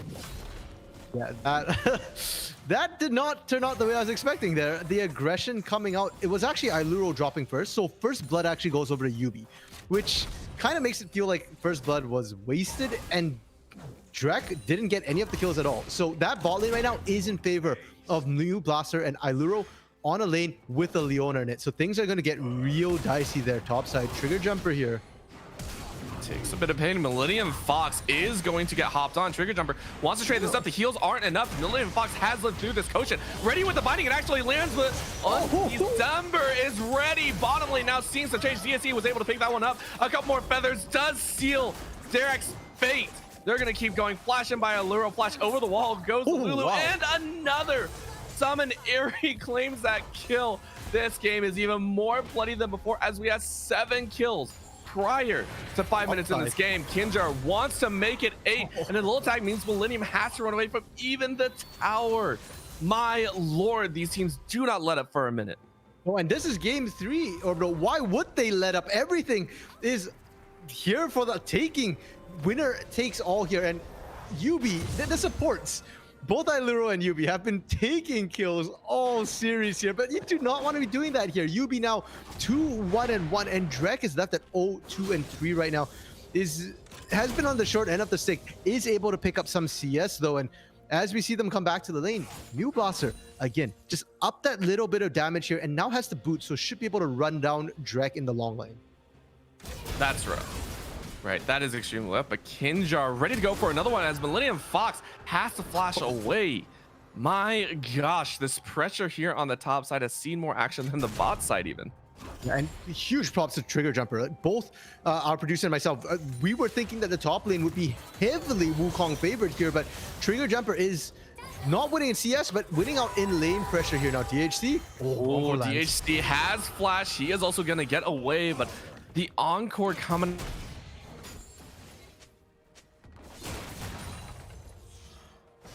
Look at the roam as well. Yubi was hitting up. That was a 3-man collapse into the mid lane to try and kill this Veigar. As it stands, with that flash blown here, they should have an advantage in a full 4v4 fight, though the Primordial Burst is still available, so anybody who gets low should be an easy pickup for DHC. Yeah. And again, the Electrocute is one that we've seen kind of stray away from the earlier Veigar builds, which originally was, I believe, that the Frost builds, right, with the Everfrost into the Twin Shadows, but that was all the way back, I think, season 8 or so. Now it's all about just that raw damage, trying to catch it out, as Mew Blaster, only level 5, is going to get run right back into a scene. Rest of the squad is ready to help, pops the heal early, but that's the onslaught of Shadows spreading out. Heal on December, steals it away, and UCF come away with a huge victory. That's going to be the Primordial Burst, stealing one back. But the Dragon in the bottom lane fight go the way of Esports. At UCF, top lane saw Millennium Fox get a 1v1 kill. The DHC.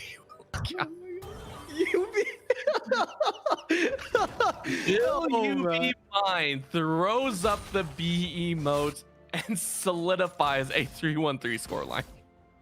If this was ARAM, I'd just say go ADC Lulu at this point. Like, you're so far ahead. UB's just crushing it, but I want.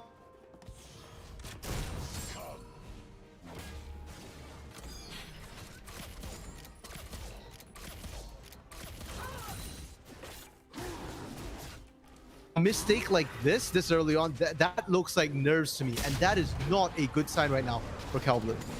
Yeah, and we had question marks, right? This has always been kind of that point of contention that we had big eyes on Cal Blue, right? Even though they're second place, even though they're tied for second place, I should say.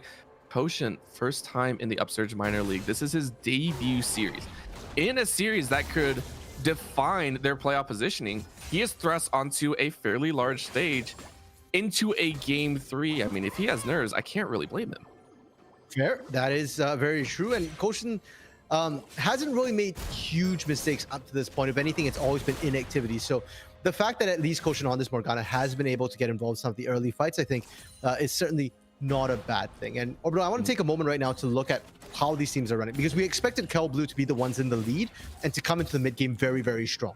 But it is UCF who's managed to kind of keep very, very even. And if they continue being proactive here, I think they can continue to make plays around this bot side, get Drek, not Yubi, ahead a bit more, and suddenly they can run the bot side of the map. There's a whole bunch of squishies for the most part. Well, Koshin has to use the Black Shield early, but it's a completely negated, and that's just going to be the Morgana falling here. Onslaught of Shadows, even though he has stunned Kinjar, he has to kill over to Drek, who finally secures a kill for himself. Yeah, that's I think pretty big to get the kill on the ADC right now, because Drek can be an absolutely huge monster. That's a proactivity I was talking about. Kinjar just seems to have been the jungler to make all the early moves here. You've made a play bot. You know, you can just revisit this bot lane again and again, or maybe you can even look into the mid lane, because this Veigar is fairly immobile at this point, and we already saw, yes, Veigar is scary, but if you land the CC first, you can burst him down. And it's not difficult, and this is also why I do prefer the Everfrost build with the Glacial Augment, right? But now we see the Cyclone being used on the top side, and Trigger, he's just gonna die. That's a...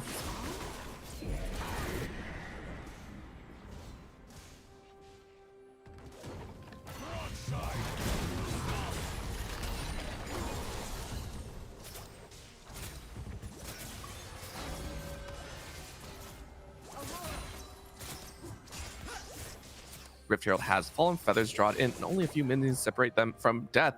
Look on the backside though. Yeah, this is scary.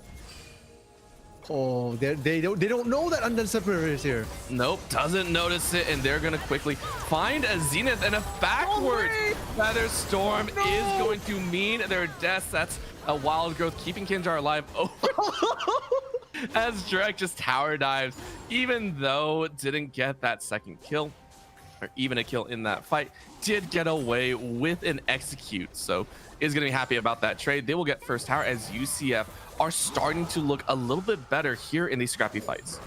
Once again, Orbital, Mew Blaster firing in the wrong direction. We saw it on the Varus last game, but this time with the Feather Storm, that could have been that was definitely the difference between whether you get the kill credit for Drek, and maybe it stops the whole engage. Kinjar was kind of low, but as it stands, they give up first break, and things are really starting to feel like they're going UCF's way here. They do have the momentum, the tempo of the game, and with Dragon coming up in 30 seconds here, Cal Blue needs to be there if they want to stop this rising tide for UCF here. This is getting scary. It's getting a little bit scary in terms of how quickly this pace has accelerated, right? 21.3k to 19.7. First Dragon did go over to the side of UCF. However, with all this fighting, we do have to keep in mind that this means that both sides are accelerating at a quick pace. We talked about the scaling coming out of Cal Blue. If you're trading consistently back and forth, do you feel like they have an option to come in with the mid to late? Well, I just posed a question. You can't answer. As we are going to see a little bit of a jump over. Millennium Fox just slashes right in. That's going to be the Event Horizon used off on the side, as Trigger will get blown up. Mew Blaster pops and gets a fourth. They're going to go ahead, secure that singular top lane kill, and be able to pressure in for this Dragon. Yep, and right now, I'm barring a miracle steal from Kinjar here with that onslaught of shadows, should be nicely picked up, and ooh, Kinjar. Yeah, can't make it work, so Kinjar immediately has to run right back out. DHC, though, is going to get smited on that Grim's way out. Event Horizon does go down, can't find anyone, but it's okay. They got what they came for, and they got a singular kill, so, I mean, they're going to be happy with their spoils of war. Yep, and for THC, you can't miss the R, but you can miss the baby cage. So it does miss once again, unfortunately. But good rotations there. The lane assignments were kind of messy for UCF. They sent Drek up to the top side, and I just have to query that decision there because you knew Dragon was coming up. Millennium Fox has TP, Drek does not, and that makes all the difference when you can pull the trigger. And we already spoke about all the hard engage that Cal Blue have. If there's ever a numbers mismatch, they're gonna pull the trigger. Oh, and if you ever find a lone jungler on his own, you definitely go in for the kill. Kinjar has to burn the ultimate to stay alive. And didn't get the blue. Koshin managed to snipe it away as well. So unfortunate for Kinjar, gets absolutely nothing. Is now behind in levels, behind in tempo, behind in gold. No, ahead in gold actually because of the successful ganks.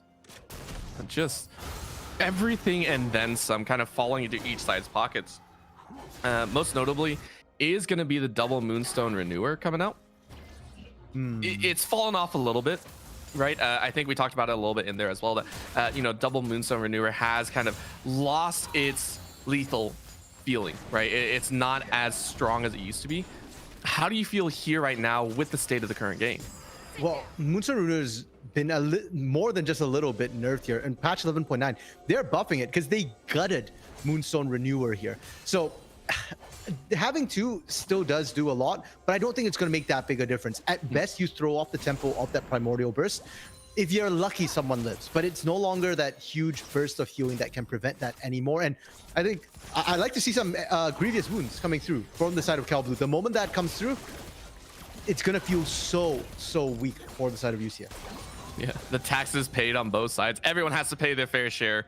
Here on Summoner's Rift, no one gets away with a little bit of pocketing that extra gold. So we want to see that grievous wounds coming out for the side of Cal Blue. And on the other side, maybe some QSSs, depending if this gets a little bit messy, or maybe even, you know, the Banshee's Veil for on December. That's going to be Kinjar popping that Ghost, Scale Force use, and the Featherstorm.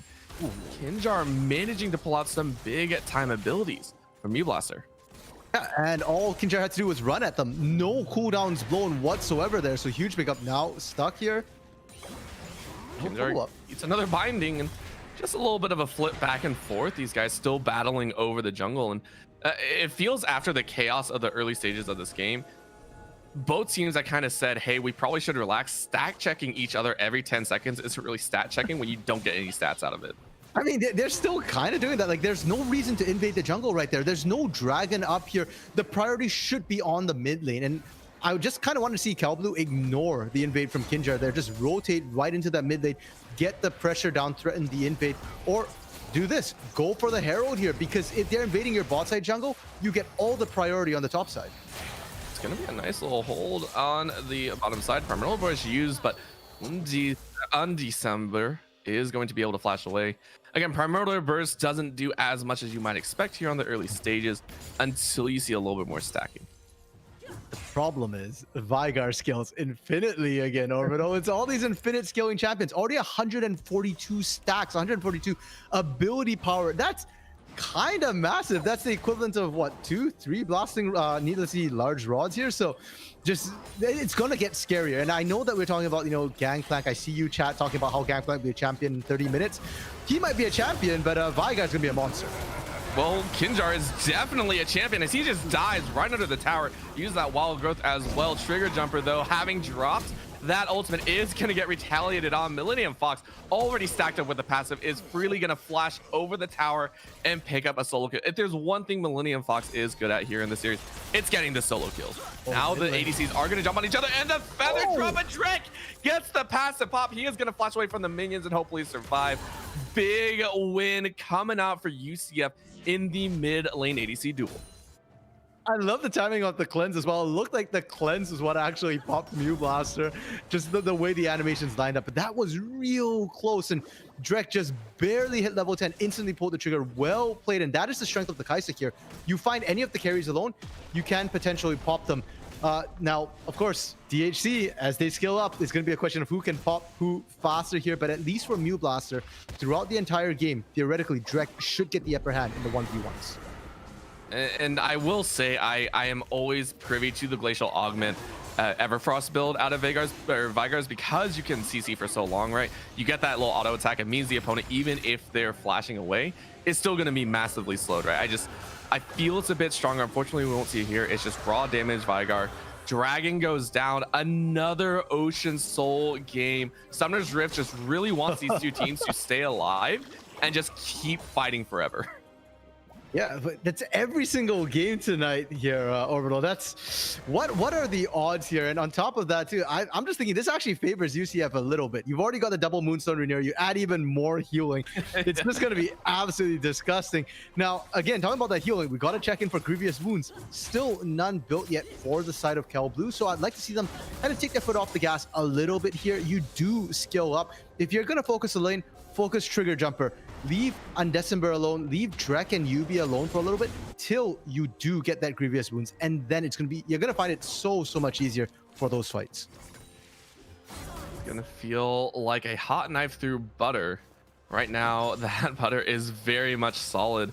Let's take a look at the item differences coming through here, and I kind of want to touch on it. We talked about the double Moonstone Renewer, Kraken Slayer coming out for Drek, and the Turbo Chemtech, which is pretty standard, and the Infinity Edge. Wow, Triforce. I am so stupid. On the GP, who is unfortunately 1 and 5, so really shut down once again.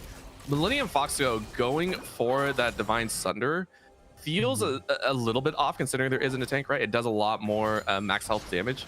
So, I mean, no Trinity Force. Do you feel like this is going to affect his build, or is it more just sort of like the secondary defensive stats as well?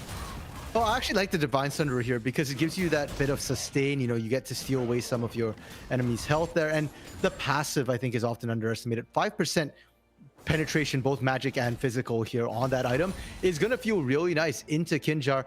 That additional burst, I feel like, is a little bit better than the Trinity Force. So I think it's okay. It's good. And they do need a bit of an off tank as well. So that potentially might be what Millennium Fox will end up building into rather than straight damage here.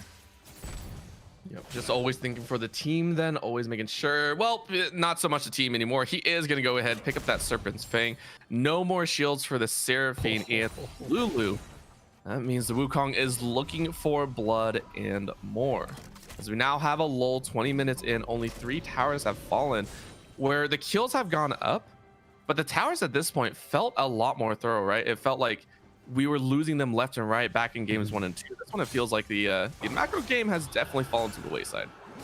Yeah, and I think it's also the team's not sure how or what they're looking for, right? For the side of UCF, they're not sure. Do we fight here? You've got the Kinjar Initiate, but Trigger's not ready yet. Drek is still not looking too strong. Has now just picked up the Collector. Is still looking for picks. So UCF might not be the one to pull the trigger. And for the side of Cal Blue, they're the ones with all the triggers, but like I said, I want to see the Grievous Wounds come through. It's now there with the Oblivion Orb from Koshin. They've got Serpent Fangs as well from Millennium Fox. I think this was the power spike they were waiting for. They can rend shields, they can cut healing.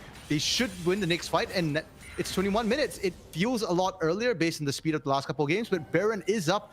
That can be the objective that forces UCF to the table here.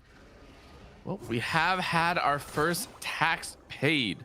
That is going to be the Oblivion Orb being nabbed up by Koshin. So that pool, if you walk across it, will negate a little bit of healing. No one else so far, but it does look like Kinjar is looking for it with that Null Magic Mantle in his pocket. Millennium Foxo, you were talking about it, ready to go. Goes in a little bit blind. Drek is just immediately going to get every single ultimate and a little bit of help. He is going to find the kill, but the Encore coming out on December will go ahead and trade it up. Millennium Fox living for quite a long time. Event Horizon negates Trigger Jumper's life, and that is going to be the jump in from Cal Blue, who out of nowhere explode here in the mid lane. Event Horizon doesn't catch one more, but on December will get run down. That's gonna be a little bit of a Dark Harvest shutdown for Mew Blaster as Cal Blue take a decisive 4-for-1 fight. Well, bro, what was I thinking? Forcing them to an objective? No. That's not how these teams play. We're catching on open ground in a lane, but it was a great pick from Millennium Fox and zero hesitation as well. I loved it. They saw Drek, they killed Drek. They knew that was squishy, and the Serpent Fang certainly came in real handy there. All the shielding, I didn't even really see the shields come through. I heard the sound. I think I caught a little bit of gray, but for the most part, couldn't see it. And now Cal Blue get themselves a solid lead here with Baron. They can push up, but I think they might have just lost Dragon. It's worth it. I think at this point they're okay. However, everyone's still on the Rift. If Millennium Fox is able to stay alive, he might be able to help. He is going to drop though. So a little bit of revenge, and now a 4-on-5 for an all-important Dragon. Remember, this is also how UCF won their game number 2 by pressuring on these Dragon objectives and excelling in kind of these skirmish fights. So picking up 3, putting themselves on soul point could mean UCF kind of grab control back after Cal Blue have Baron.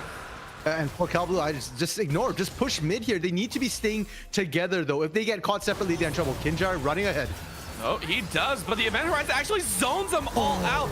Beautiful job, but the Encore lands on one. That is going to be the Morgana dropped right into the enemy team. Another Event Horizon is going to try and zone him out, and Kinjar gets a shield and survives. Wall growth is used. Down goes Trigger Jumper. Will is going to be the next as you be mine. Will fall to the double kill, triple kill to the Xayah as Mew Blaster pops off. That is going to be Cal Blue striking back in desperation. Here in the fight, Killer Instinct with the follow-up from the Zenith Blade. They're going to try and take down Drake. This is ADC on ADC. Feathers go through, and he finds it! The route is made! This side is putting in so much work and hitting double digits. Is able to claim the ace for himself. Mew Blaster and Iluro rule this side of the Rift. They just don't stop, Orbital, and Mew Blaster more than happy. 11, 4, and 3 here. But you know what? I think the hero of that play was DHC. He might have missed all the Fate Seals last game, but he was just storing them up for this game. That was 3 Event Horizons in a row, back-to-back stuns, catching multiple members. And UCF, it was like watching a broken video there, the stuttering, the lag frames there, because they couldn't get the fight they wanted. It really couldn't. And you know, granted, when your cooldown for the Event Horizon is maybe 5-6 seconds, you know, it feels good. You can lay it down, but the positioning is very important. That first one, I have to, you know, it's the little things, right? Being able to cut off the exact side, the top side of that mid lane fight to force them to circle back around gave so much time to actually cut down Kinjar and let the rest of Cal Blue move in, whether it was intentional or not. They have found their window of opportunity, and they are also up. Keep in mind the goal disproportionality is currently about 5.5 to 6K in the favor of Cal Blue. The only thing keeping UCF in this game is the 3 dragons and the threat of an Ocean Soul going into their pocket. And if we look at the individual gold breakdown as well, Orbital, it's pretty disgusting. That mid lane, you know, 2,000 gold differential. Bot lane as well, 2,500 gold differential. Those are the 2 big carries right now. And who do you kill? DHC? Mew Blaster? Sure. DHC on the Vigar is technically a burst champion, but right now with the cooldown of that Baleful Strike at 2.4 seconds, that's basically sustained damage. Yeah, just constantly outputting that out. And taking a look, still no QSS. Actually one, I'm very sorry. So a pseudo QSS for everyone with the Mikhail's Blessing, as long as Will You Be Mine doesn't fall. That's a huge decider, right? This squishy Lulu who kind of has to play frontline if they want to be able to get to the gangplank in the Hecarim, has to put themselves in harm's way, which is not where Lulu wants to be. Well, if your death buys time for your team, I guess it's worth it here. And as long as I guess you get that Mikhail's Blessing popped before you go down, worth as well. But I don't think it makes a difference in the grand scheme of things. We saw how much CC came down, and Millennium Fox wasn't even in that last fight. So that was the Cyclone not even available there. You add that in, and Cyclone procs twice. That's another 1.2 seconds of CC on multiple members. Now, Orbital, a minute and a half till the dragon comes up, and it's actually UCF, as you mentioned, who have been stacking these dragons here. So for the side of UCF, if they can sneak it, great. But as it stands right now, if they try and force it, they could just lose the game off an ace at the dragon. Yeah, and that is the tension that is holding them all together, right? And that's what we live for sometimes here. We want to see everything come down to the wire. You want to see everything kind of come down to that all-important fight where everything is do or die. You have one chance, one opportunity to make that statement play. Granted, this isn't, you know, the playoff finals or anything like that, but it's still pretty dang important in my book. So we go ahead, we take a look. Cal Blue is the first ones on the scene. They are going to be trying to sweep out, get a little bit of vision down. Looks like there's only 1 or 2 wards that can actually be placed out of Iluro's inventory. You're going to be taking a look at the pink wards, trying to clear out that pink ward battle here. And it actually seems UCF are content with possibly giving up the vision and this Drake. Yeah, I mean, like I said, I wouldn't fight if I were them. Kinja right now, we've already seen what happens if you try and force the initiate, and Kinja right now is kind of looking for. I'm just waiting for Millennium Fox to join them because once he joins them, I think they can just force in the mid lane. We've seen this before. Yeah, and they're happy with it. You can see them all prepping. You actually see Cal Blue saying, well, we might actually have to contest for this mid. Kinjar roaming off on the edges, clearing and playing frontline tank. And this is going to be a middle of this mid lane, and it sounds stalemate. This is ARAM. We're back to ARAM, guys. This is not an ARAM that UCF is gonna win. They are really far behind. Oh, Millennium Fox is flanked by staying still. Oh, they get it. That's going to be the Cyclone landing. They're going to get a Soul Flare straight in the middle. Double knockup into the baby cage. Encore only lands on one, and that is UCF running for the hills. Oh, Primordial Burst into the triple. Zaya cleans it up into a single. Might get the double house. Might be a full house of kills. No, Undecember is going to survive, but the Vigard triple into the single. The dragon taken by Cal Blue. Amazing fight to potentially break this base. Not just break the base over. This is game. This is game right here. The death timers are so long. Only Yubi is going to be coming up in 10 seconds here. They've got, I think, enough minions. They've got enough damage certainly here. And Undecember can't even step up right now. It all hinged on a single fight. UCF played it about as well as they could, but Cal Blue reigns supreme here and will come away 3-1 after week 4 here in the Upsurge Minor League Mountain Division. Ooh-wee, Orbital. It took a while. These games were not short games, but at the end of the day, we said we wanted to see a cleaner game, and I think Cal Blue delivered here with this composition. Sure, they gave up 15 deaths, but at the same time, I think for the most part, once they started grouping up, it was just brutal to watch, and UCF just got taken down, dismantled piece by piece there, and a lot of that on DHC's shoulders. This Vigard pick is scary. I think it's the first time they've played it, but teams going up against Cal Blue in the future will have to keep an eye on it. Yeah, it's such a powerful pick when you have champions on the other side that just don't have any opportunity out, right? And I pointed it out earlier, and I'm still very sad to say we only have one QSS item, right? 4 members, and technically Trigger doesn't need one, right? You have the oranges, which if you use it right is going to do a lot, but still, Kinjar, no Merc Treads, actually went for Lucidity. Mid lane, Lucidity as well. All these champions opted instead to try and battle it out, and I feel got rightly punished for it. Yeah, definitely here. And I can kind of understand, they wanted the cooldown reduction to be able to engage, to find things a bit more, but they simply weren't able to. In this game, Kinjar was fishing the entire time. You could see Kinjar was always up and ahead, but just wasn't quite enough, couldn't quite do it. And Drek, I felt like, was in the same position as DHC in the last position, not in that they were missing the ults, but in that they weren't able to find the kills.